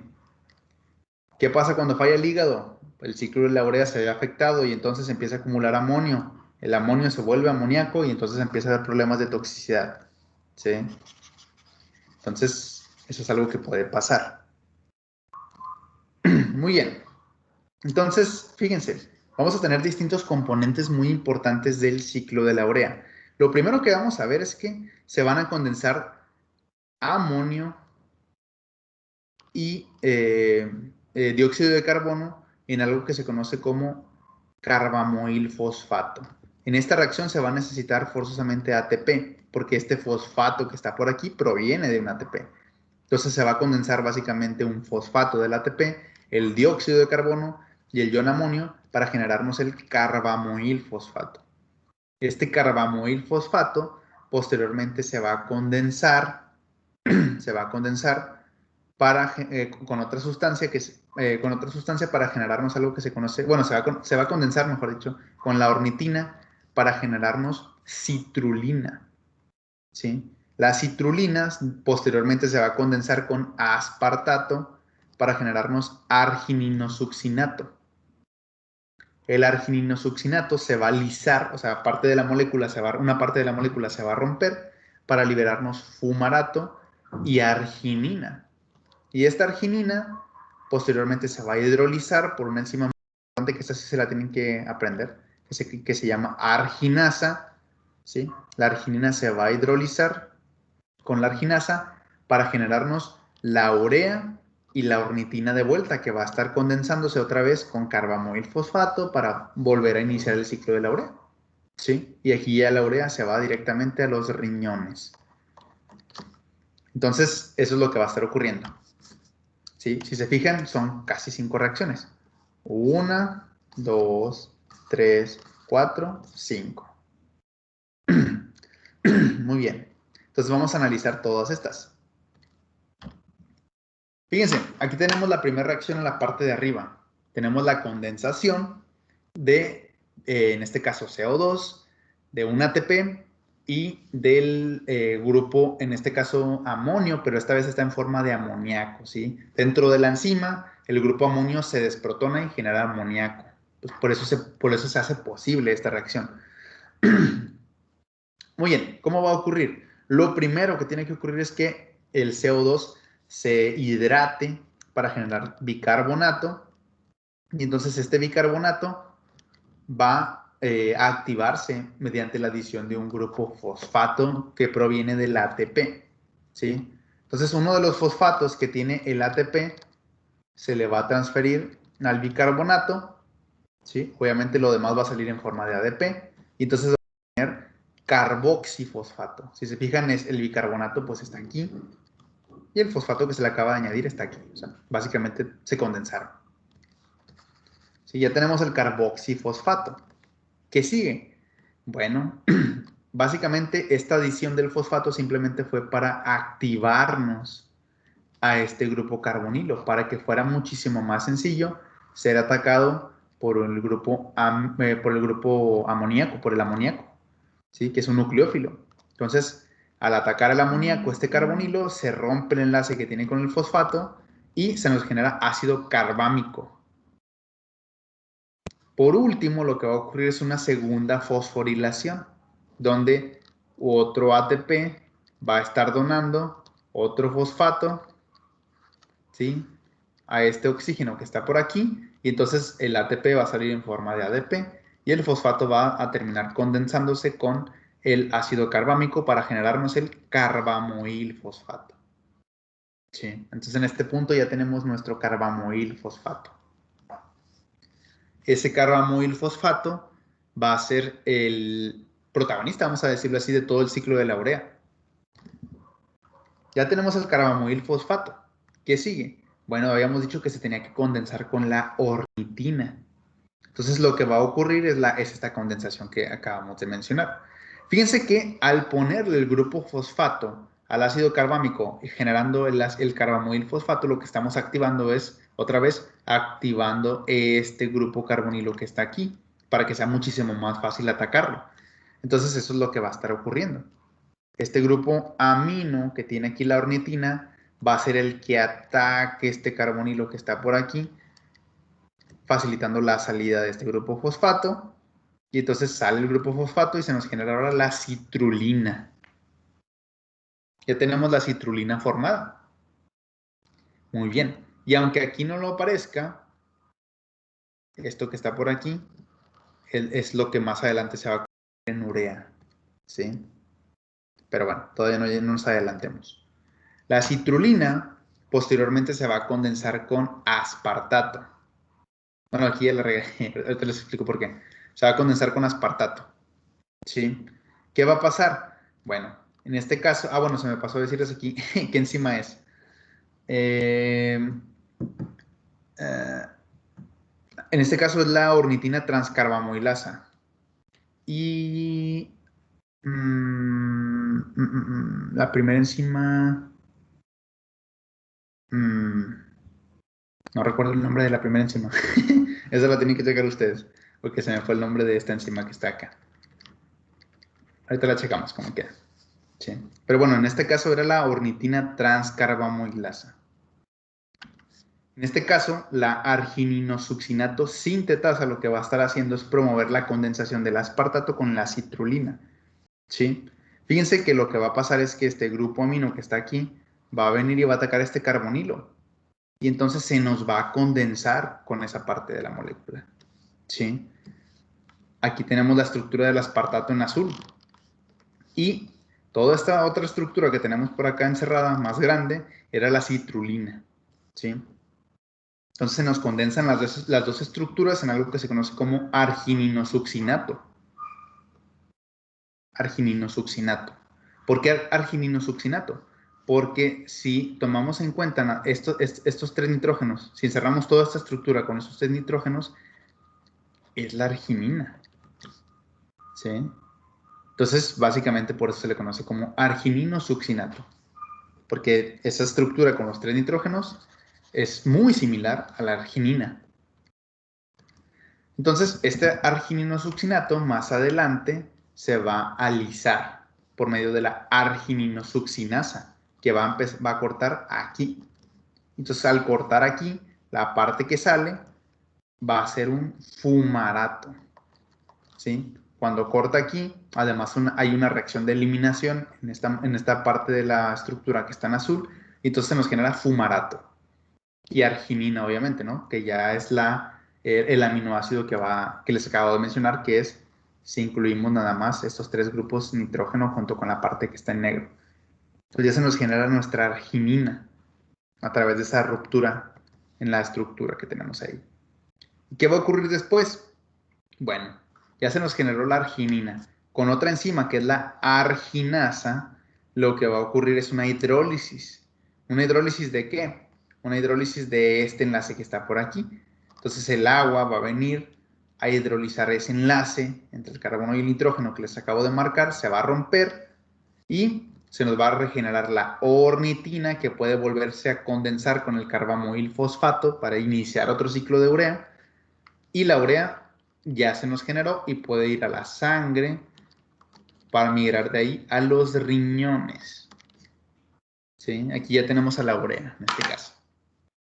Y básicamente ese es el ciclo de la urea. ¿Sí? Muy bien. Fíjense que habíamos dicho que algunas partes del ciclo de la urea ocurrían dentro de la mitocondria. ¿Qué partes del ciclo de la urea ocurren en la mitocondria? La condensación de todos los, del ion amonio, bueno, del amoníaco, del CO2 y del fosfato para generar el carbamoil fosfato, y la condensación del carbamoil fosfato con ornitina para generar citrulina. Esas ocurren en la mitocondria. Ya todo lo demás ocurre fuera de la mitocondria, ocurre en el citoplasma. Ahora, aquí hay algo muy importante. El ciclo de la urea no solo sirve para degradar aminoácidos, sino que también es un ciclo que permite la síntesis de arginina, que es un aminoácido que necesitamos. Entonces, es para degradación de aminoácidos, entre comillas, porque en realidad no está degradando aminoácidos, sino que está eliminando, mejor dicho, el nitrógeno que tenían en algún momento los aminoácidos, ¿sí? Pero también permite la síntesis de arginina. Entonces, por eso la arginina no es un aminoácido esencial en teoría. ¿Por qué? Porque nosotros lo podemos sintetizar, ¿sí? Con el ciclo de la urea se puede sintetizar arginina. Entonces, indirectamente ya hemos visto la síntesis de algunos aminoácidos. Por ejemplo, ya vimos la síntesis de piruvato, que se puede, la síntesis de alanina, que se puede sintetizar a través de piruvato. Ya vimos la síntesis de aspartato, que se puede sintetizar a través de oxalacetato. Ya vimos la síntesis de glutamato, que se puede sintetizar a través de alfa-cetoglutarato. Ya tenemos 3. Ya vimos la síntesis de arginina, que se puede sintetizar a través del ciclo de la urea. Entonces ya vimos al menos 4 aminoácidos de los 20 que son, ¿sí? Y algunos no los podemos sintetizar nosotros. Algunos son aminoácidos esenciales y ya ni modo. Los tenemos que adquirir de la dieta. Muy bien. Aquí tenemos el ciclo de la urea visto desde otra perspectiva y ya con todas las enzimas presentes, ¿sí? Aquí tenemos la enzima que les digo que me faltaba mencionarles, que es la carbamoil fosfato sintetasa, ¿sí? Esta es la que se va a encargar de condensarnos el amoníaco, el bicarbonato y el ATP para generarnos el carbamoil fosfato. De hecho, tenemos dos. Tenemos dos carbamoil fosfato sintetasa. Carbamoil fosfato sintetasa. Tenemos dos tipos. Tenemos la 1 y tenemos la 2. ¿Sí? Ahorita acabamos de ver un tipo, pero cuando veamos la síntesis de los nucleótidos vamos a ver el segundo tipo. ¿Sí? Una se utiliza para el ciclo de la urea y la otra se utiliza para la síntesis de nucleótidos. Entonces la vamos a volver a retomar más adelante. Muy bien. Ambas sintetizan carbamoil fosfato, entonces, bueno, no va a haber mucha diferencia en eso. Aquí tenemos las demás enzimas. Ya se nos generó el carbamoil fosfato.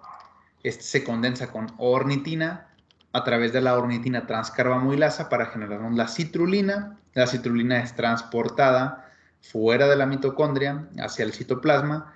Ahí se condensa con aspartato a través de la argininosuccinato sintetasa. Se nos genera el argininosuccinato.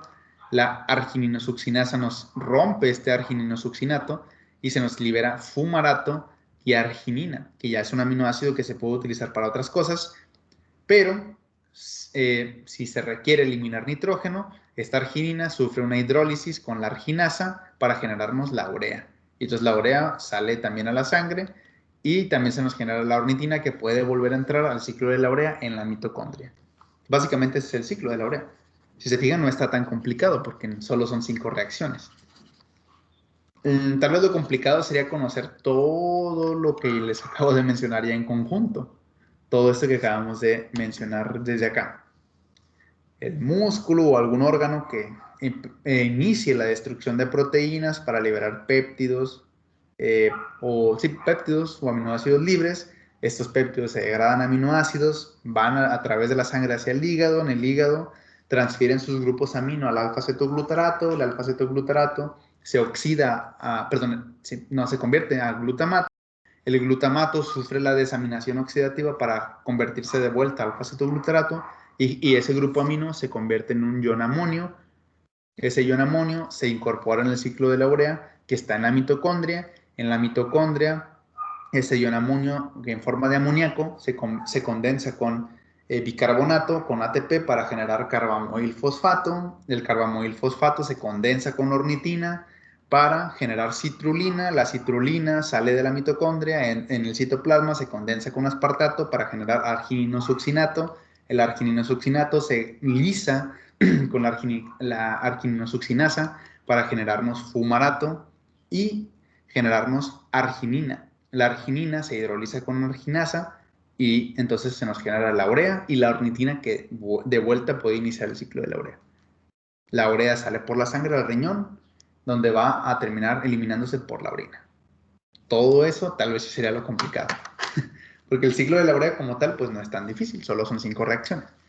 Pero bueno, todo ese proceso que acabamos de mencionar es lo complicado, porque todo eso está ocurriendo en determinadas circunstancias. Hasta este punto, ¿alguna pregunta?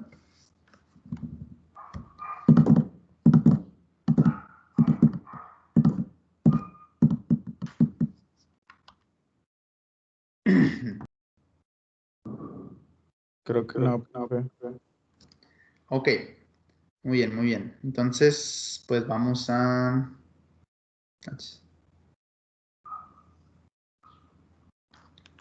Vamos a continuar. Entonces, ¿de qué sirve que los aminoácidos se estén liberando en forma, o sea, ya en forma libre, que ya no formen péptidos ni nada por el estilo? Bueno, como mencionamos, pueden utilizarse como energía los aminoácidos o para sintetizar glucosa o algunos otros nutrientes. Entonces ya vimos la parte o lo que le sucede al nitrógeno de esos aminoácidos que se van a empezar a degradar a otras sustancias o en energía, ¿sí? Lo que le pasa al nitrógeno, que vendría siendo el ciclo de la urea y todo lo que acabamos de mencionar. Pero ¿qué le pasa al esqueleto carbonado? ¿Sí? Porque vimos en este punto, aquí, que el nitrógeno va a continuar al ciclo de la urea, bla, bla, bla, pero el esqueleto carbonado que provenía de ese aminoácido, pues se va a seguir otro camino, ¿sí? Bueno, ese esqueleto carbonado se va a utilizar o para energía o para sintetizar otras sustancias, dependerá mucho del tipo de aminoácido del que estemos hablando. En ese esquema que están viendo ustedes aquí podemos ver los 20 aminoácidos y las sustancias a las cuales se pueden convertir en determinado momento para generar energía o para generar otras sustancias. Por ejemplo, ya vimos que la alanina se puede convertir en piruvato. ¿Sí? Directamente se puede convertir en piruvato y entonces el piruvato, dijimos, se puede convertir en oxalacetato. ¿Sí? El oxalacetato se puede convertir en fosfonolpiruvato y el fosfonolpiruvato se puede convertir en glucosa. Entonces aquí tendríamos la gluconeogénesis, básicamente. Entonces en este caso la alanina es bastante importante para el metabolismo energético o para la gluconeogénesis, porque también el piruvato puede convertirse en acetilcoenzima A, entrar al ciclo de Krebs y generar energía. Entonces, esos serían los aminoácidos tal vez más fáciles de entender cuál va a ser su papel, ¿sí? Pero fíjense, tenemos otros. El glutamato también ya lo mencionamos, el aspartato también ya lo mencionamos, y me falta uno.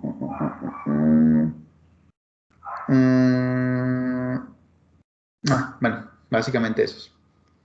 El glutamato directamente se puede convertir en alfa-acetoglutarato, así también el aspartato, para posteriormente producir oxalacetato, ¿sí? Para producir oxalacetato, para la gluconeogénesis o en un determinado momento producir malato y que el malato se convierta en piruvato y generar energía para el hígado, ¿sí? Aunque aquí no lo muestran, pero también eso también podría ocurrir, ¿sí? Que se convirtieran en malato, igual a través del ciclo de Krebs, y ese malato se convierta por la enzima málica en piruvato, y el piruvato pueda entrar al ciclo de Krebs para generar energía. Entonces, depende mucho de qué tipo de aminoácido es la vía de degradación que van a sufrir. Pero bueno, los que sí tienen que conocer de a fuerzas es el glutamato, el aspartato y la alanina, porque ya son los que nos generan los alfa-acetoácidos así de manera directa, sin ningún problema. Ahora fíjense, tenemos otros. La cisteína, la glicina, la acerina, la treonina y el triptófano, todos estos pueden generar piruvato por una o más vías de degradación, pero pueden generar piruvato. Y el piruvato, pues, puede posteriormente hacer todo lo que ya hemos visto. La leucina, isoleucina y el triptófano también pueden generar acetilcoenzima A. La leucina, la lisina, la fenilalanina, el triptófano y la tirosina pueden generar acetoacetilcoenzima A. ¿Qué es eso? Es un cuerpo cetónico, ¿sí?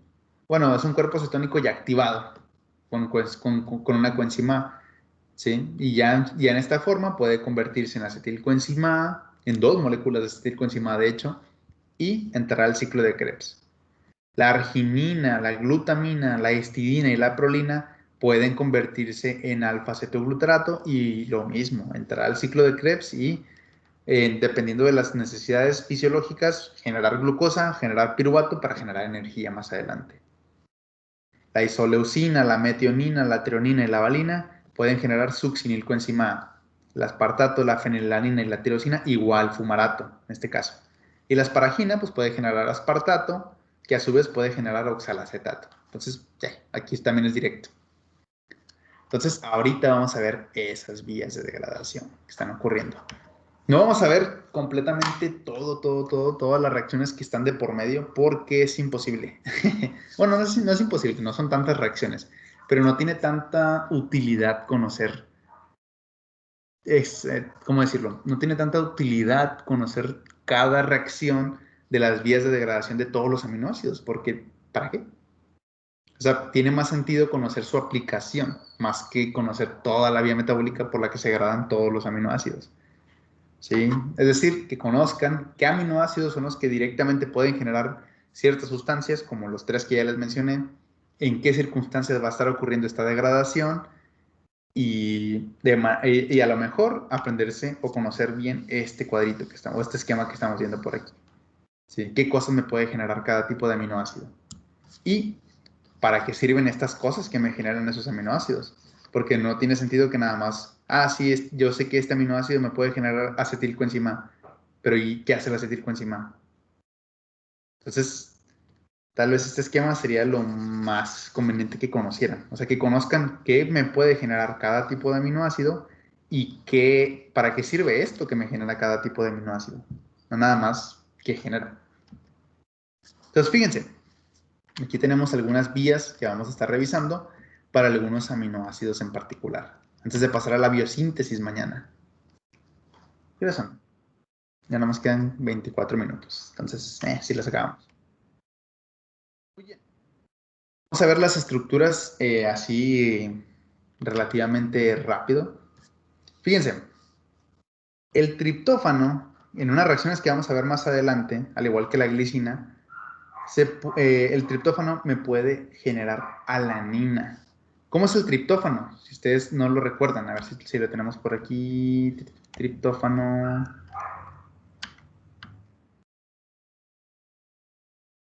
Aquí está. Este es el triptófano. El triptófano me puede generar alanina. ¿Cómo me genera la alanina? Fíjense que tiene una estructura muy parecida a la alanina. Al final de cuentas, la alanina, lo voy a dibujar aquí, al ladito para que lo vean.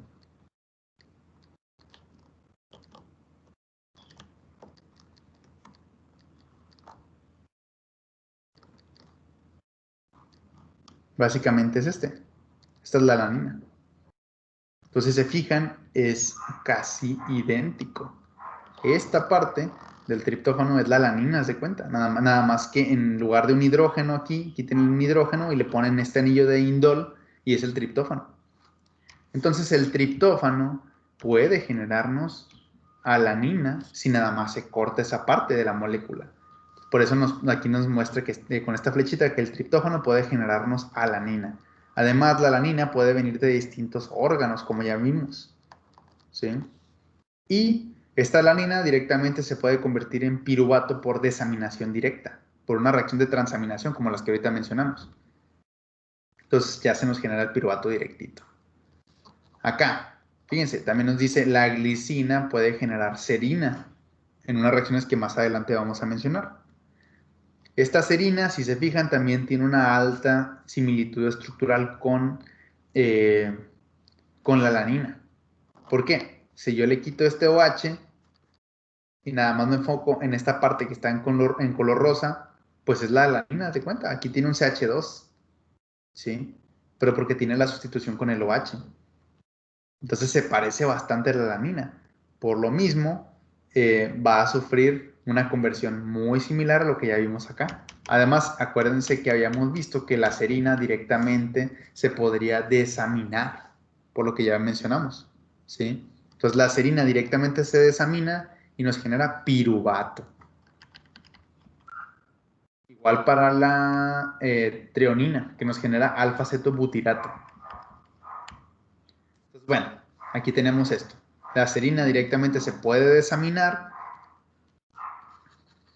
Vamos a tener también una reacción de deshidratación por ahí, por la que se va a perder ese OH. Luego se va a hidratar de vuelta para generarnos el carbonilo y se nos generaría el piruvato, básicamente. En el caso de la cisteína, pues la cisteína está idéntica a la serina, solamente que en lugar de un OH tiene un grupo tiol. ¿Sí? Entonces la cisteína también nos puede generar piruvato. Todos estos aminoácidos que tienen similitud con la alanina pueden sufrir reacciones muy similares para terminar dando piruvato. En el caso de la treonina, vamos a necesitar que primero se convierta por desaminación directa en 2-amino-3-cetobutirato, que vendría siendo el alfa-cetobutirato que mencionábamos. Y este alfa-cetobutirato lo que va a generarnos es la conversión a piruvato, ¿sí? La que veíamos anteriormente.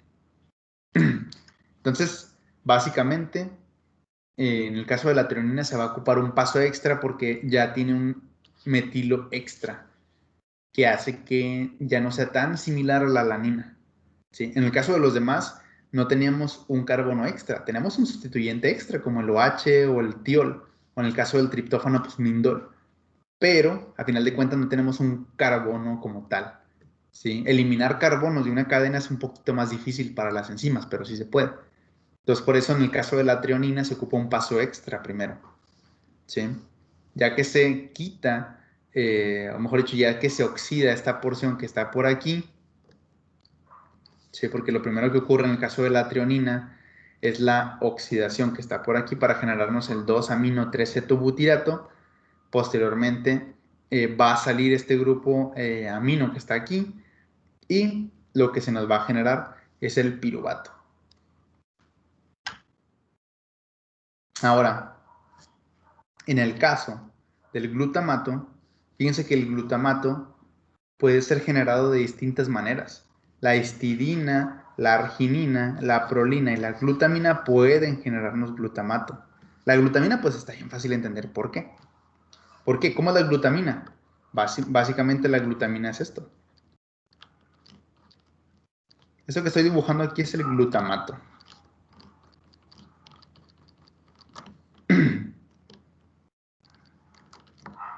Ese es el glutamato. ¿Sí? Ese es el glutamato. Bueno, la glutamina nada más es esto.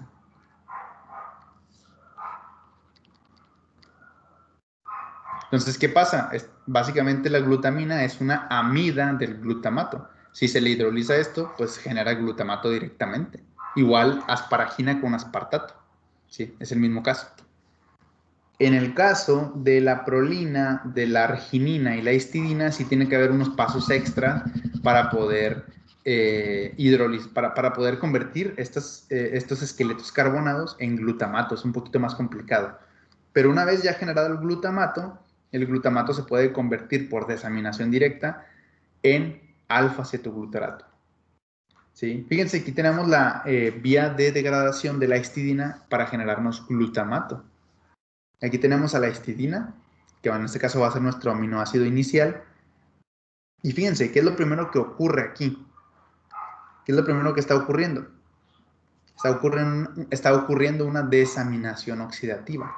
Este grupo amino se está saliendo y nos está oxidando estos dos carbonos, introduciéndonos un doble enlace.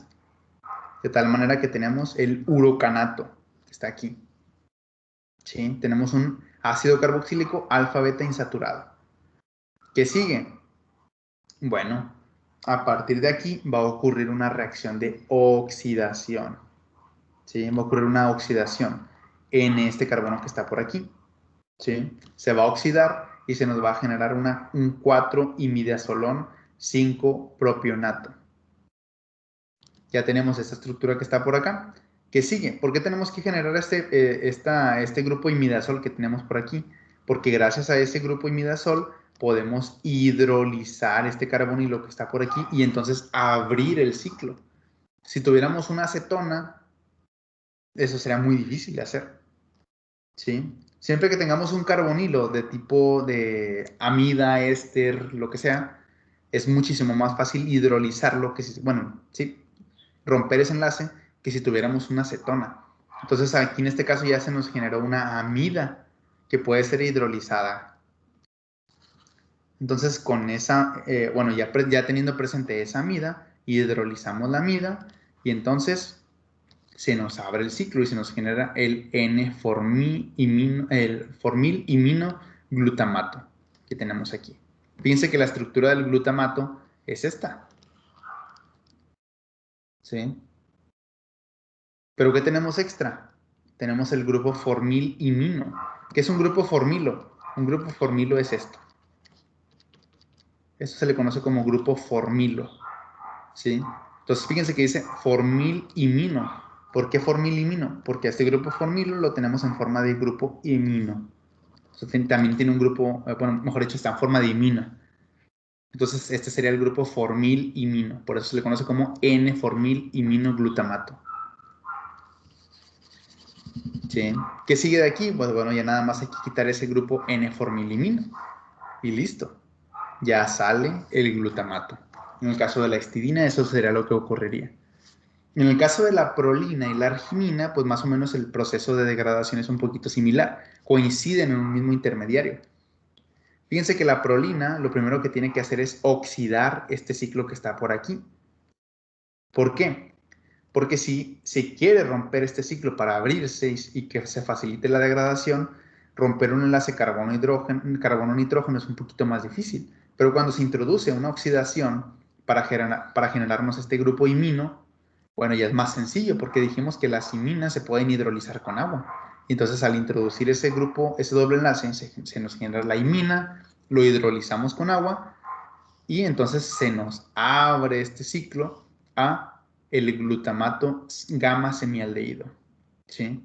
Ya tendríamos en ese caso el glutamato gamma semialdehído. ¿Sí? Gamma semialdehído porque en la posición gamma tenemos un aldehído. Acuérdense, alfa, beta, gamma. Ese será el carbono gamma y pues en el carbono gamma tenemos un aldehído.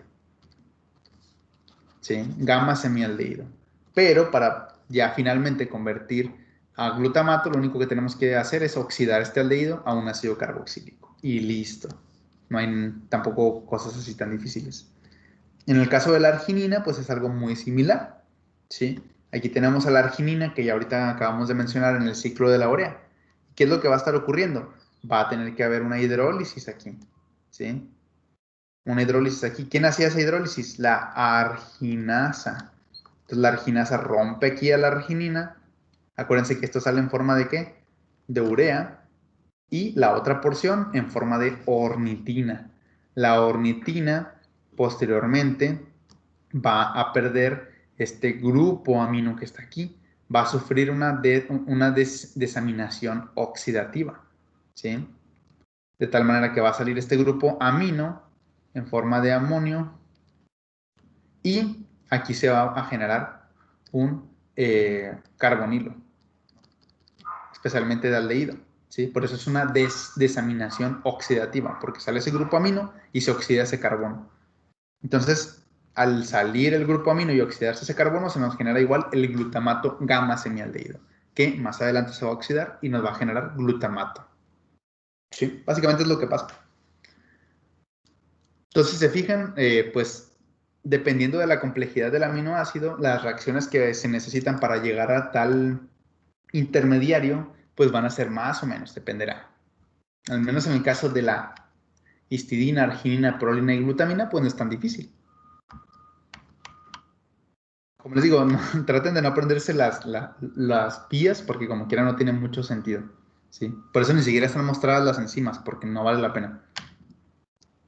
Acá tenemos otros aminoácidos, la metionina, la valina y la isoleucina. Esta vez estos se van a degradar a un producto común que es el propionilcoenzima. ¿Sí? Acuérdense que el propionilcoenzima ya lo habíamos mencionado. ¿Ese dónde estaba presente? Cuando había degradación de ácidos grasos impares, de cadena impar.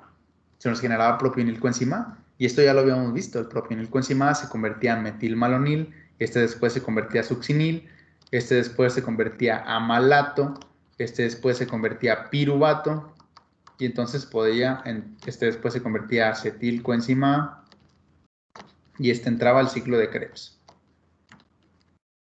Eso ya lo hemos visto. Aquí lo que nos interesa es la metionina, la valina y la isoleucina. Aquí tenemos el proceso. En el caso de la metionina, fíjense, aquí tenemos la estructura. Lo que va a estar ocurriendo primero, ¿qué es? Bueno, va a ocurrir algo que se conoce como la S-adenosilación, ¿sí?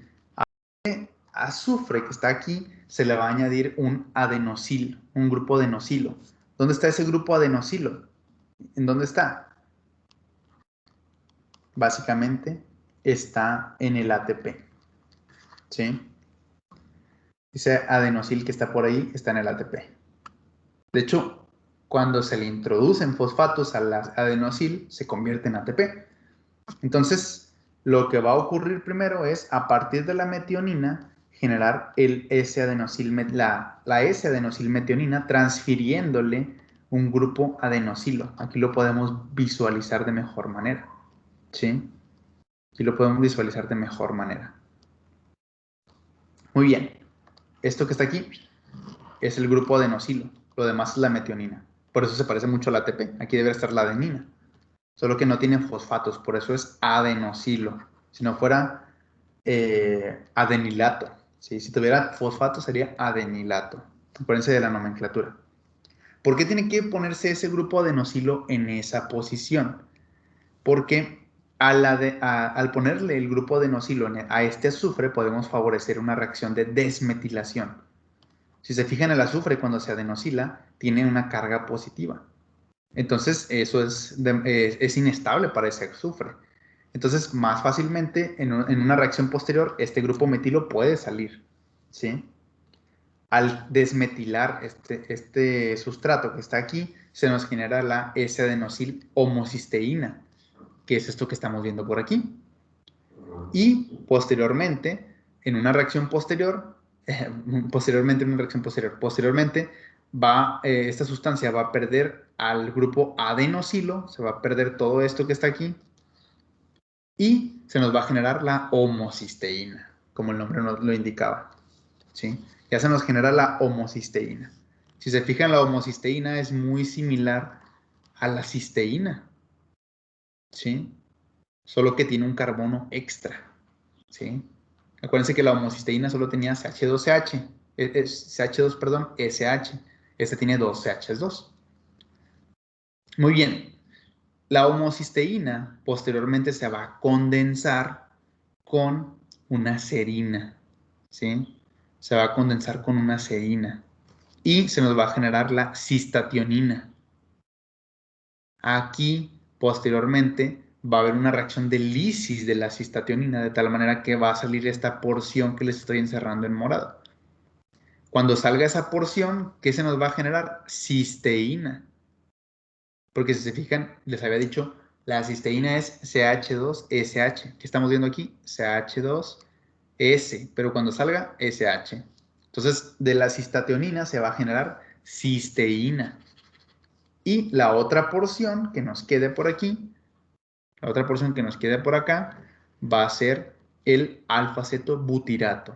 Este alfa-acetobutirato posteriormente, con una reacción posterior, se va a activar, si se fijan, se va a activar en esta parte que está por aquí, en este carbonilo que está aquí, con una coenzima, ¿sí? Al activarse va a salir este carboxilo y entonces vamos a tener propionilcoenzima. Y ya activado, el propionil puede entrar a las reacciones que ya conocemos para ya sea generar energía u otras sustancias.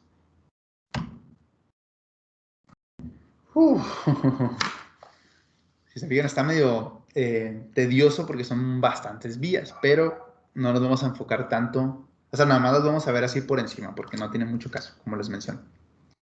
Muy bien, acá tenemos en este caso a la leucina. La leucina primero se va a desaminar para generarnos un alfa-cetoácido. Cuando se desamina la leucina, se nos genera el alfa-aceto-isocaproato. Aquí lo tenemos. ¿Sí? Tenemos el alfa-acetoácido. ¿Qué sigue? Bueno, de aquí va a entrar una coenzima a atacar este carbonilo, se va a descarboxilar esta sustancia y se nos va a generar el isovaleril coenzima A. Este isovaleril coenzima A posteriormente va a sufrir una reacción de oxidación, de tal manera que aquí se va a introducir un doble enlace. El que va a aceptar los electrones es el FAD y se va a generar FADH2. Esto nos va a generar el beta-metilcrotonil coenzima A. Y posteriormente, a partir de aquí, se va a carboxilar el beta-metilcrotonil coenzima A con dióxido de carbono, ATP, para generarnos el beta-metilglutaconil coenzima A. ¿Y eso para qué? Bueno, ya que tengamos esa sustancia, lo que va a ocurrir aquí es una hidratación. ¿Sí? Tengan en cuenta que eso es algo muy característico en las moléculas. Normalmente la molécula chiquita se va haciendo un poquito más compleja para después partirla a la mitad o en alguna porción y que genere dos moléculas de un solo paso. ¿Sí? Entonces esto es algo que va a pasar bastante en las vías metabólicas. Aquí, si se fijan, vamos incrementando el tamaño del isovaleril a beta-metilcrotonil y luego beta-metilglutaconil coenzima A. Y después, cuando se hidrata, fíjense que se convierte en 3-hidroxi 3-metilglutaril coenzima A. ¿Sí? Porque se hidrató este doble enlace. ¿Qué sigue? Bueno, a partir de aquí se va a romper la molécula. Se nos va a romper la molécula. Y entonces, al romperse la molécula, ¿qué se nos va a generar? Cuando se rompe la molécula, este grupo oxígeno que está aquí, este grupo alcohol, se oxida a un carbonilo y entonces se nos genera acetilcoenzima A, donde esta parte que está por acá nos genera el acetilcoenzima A. Y esta otra parte que está por acá nos genera el acetoacetato. ¿Sí? Entonces eso es algo muy característico. Normalmente las moléculas pequeñas les van haciendo más reacciones para hacerlo un poquito más compleja estructuralmente y luego cortarle algo, ¿sí? Con una enzima y que salgan dos moléculas de golpe. Eso es lo que pasó aquí, por ejemplo. Y bueno, ya saben lo que va a pasar con el acetilcoenzima A y el acetoacetato, que ya lo hemos mencionado. Ahora, acá tenemos a la fenilalanina. ¿Sí? La fenilalanina, en este caso, primero va a sufrir una reacción de oxidación en el anillo aromático. ¿Sí? Para generarnos, ¿qué cosa? La tirosina. Esto sí es importante que lo conozcan. Esta oxidación de la fenilalanina por la fenilalanina hidroxilasa nos genera tirosina, que eso es algo importante, porque de hecho esta es una de las reacciones que se utiliza para posteriormente sintetizar tirosina. ¿Sí? Aquí lo estamos viendo desde el punto de vista de la degradación de la fenilalanina, pero también se utiliza para la síntesis de tirosina. De hecho, la tirosina no es un aminoácido esencial porque lo podemos sintetizar nosotros. El aminoácido que sí es esencial es la fenilalanina, porque esa no la podemos sintetizar. ¿Sí? Pero teniéndola podemos sintetizar tirosina. Y bueno, fíjense que se utiliza un componente extra, una molécula extra, que es la tetrahidrobiopterina, que es esta estructura que tenemos por acá abajo. ¿Sí? En este caso, la tetrahidrobiopterina se va a reducir. ¿Sí? Se va a reducir para poderse utilizar para la reacción. Bueno, de hecho, en la reacción que acabamos de ver arriba se va a oxidar, pero para poderse volver a utilizar, se tiene que reducir. En este caso la estamos viendo en su forma reducida. En su forma reducida. ¿Sí? Y fíjense, el oxígeno lo tenemos en estado molecular, en estado de oxidación cero. El oxígeno, cuando se introduce a la molécula, fíjense que se está reduciendo, porque él estaba en estado de oxidación cero. Ahora está reducido con un hidrógeno. La fenilalanina estaba en un estado reducido, pero ahora va a estar oxidado porque tiene un oxígeno ahí al lado. ¿Sí? Ya se introdujo un oxígeno a la molécula. Y la tetrahidrobiopterina estaba reducida, pero al dar electrones para que ocurra ese tipo de esa reacción redox, se nos va a generar la forma oxidada que está por acá. Entonces se necesita esos dos componentes para que haya esta síntesis de tirosina. Ahora, acá, ya tenemos la tirosina formada. Bueno, esta esta tirosina va a sufrir una reacción de desaminación donde va a perder este grupo amino y se nos va a generar el para-hidroxifenilpiruvato que está aquí. Esto que está aquí, posteriormente, va a... perdón, este metabolito que está por aquí, posteriormente va a sufrir una reacción de descarbonización oxidativa, en donde se va a perder este grupo carboxilo, va a salir en forma de CO2, y este grupo carbonilo que está por aquí va a quedar como un carboxilo nuevo. Además, se va a incorporar un nuevo grupo hidroxilo, ¿sí? Va a haber una reorganización de grupos hidroxilo, donde va a haber una reorganización de grupos hidroxilo y se va a incorporar un nuevo grupo hidroxilo para generar el homogentizato que está aquí. Este homogentizato que está por acá, posteriormente se va a abrir, ¿sí? Va a haber una ruptura en el anillo aromático para que se abra la molécula y una posterior oxidación de uno de estos hidroxilos para que pueda, en este caso, presentarse esta molécula que está por aquí. Ya me cansé. Cuando se abra el anillo aromático se nos va a generar el 4-maleil acetoacetato que está por aquí abajo. Ahora fíjense, este tiene una configuración cis en este doble enlace que está por acá. Bueno, en el siguiente paso simplemente va a haber una isomerización a la configuración trans. Posteriormente, una vez que está ya esta molécula formada, lo único que va a ocurrir es una ruptura que va a estar entre estos dos carbonilos para generar fumarato y acetoacetato. Si se fijan, vuelve a ocurrir el mismo patrón que les acabo de mencionar. Primero, vamos generando una molécula cada vez más compleja hasta que la partimos a la mitad o en una cierta parte de la estructura para generar dos moléculas que sirvan de una vez en un mismo paso. Y bueno, yo creo que hasta aquí le dejamos porque ahorita tengo que hacer otra cosa. Entonces, sí, yo creo que hasta aquí le dejamos por hoy en cuanto a lo de los aminoácidos. Ya casi terminamos lo de la degradación y mañana empezamos lo de la biosíntesis, cómo se sintetizan algunos. Entonces, pues bueno. Ay, pues bueno, mañana nos vemos entonces. Bueno, no sé si tengan una pregunta antes de irnos.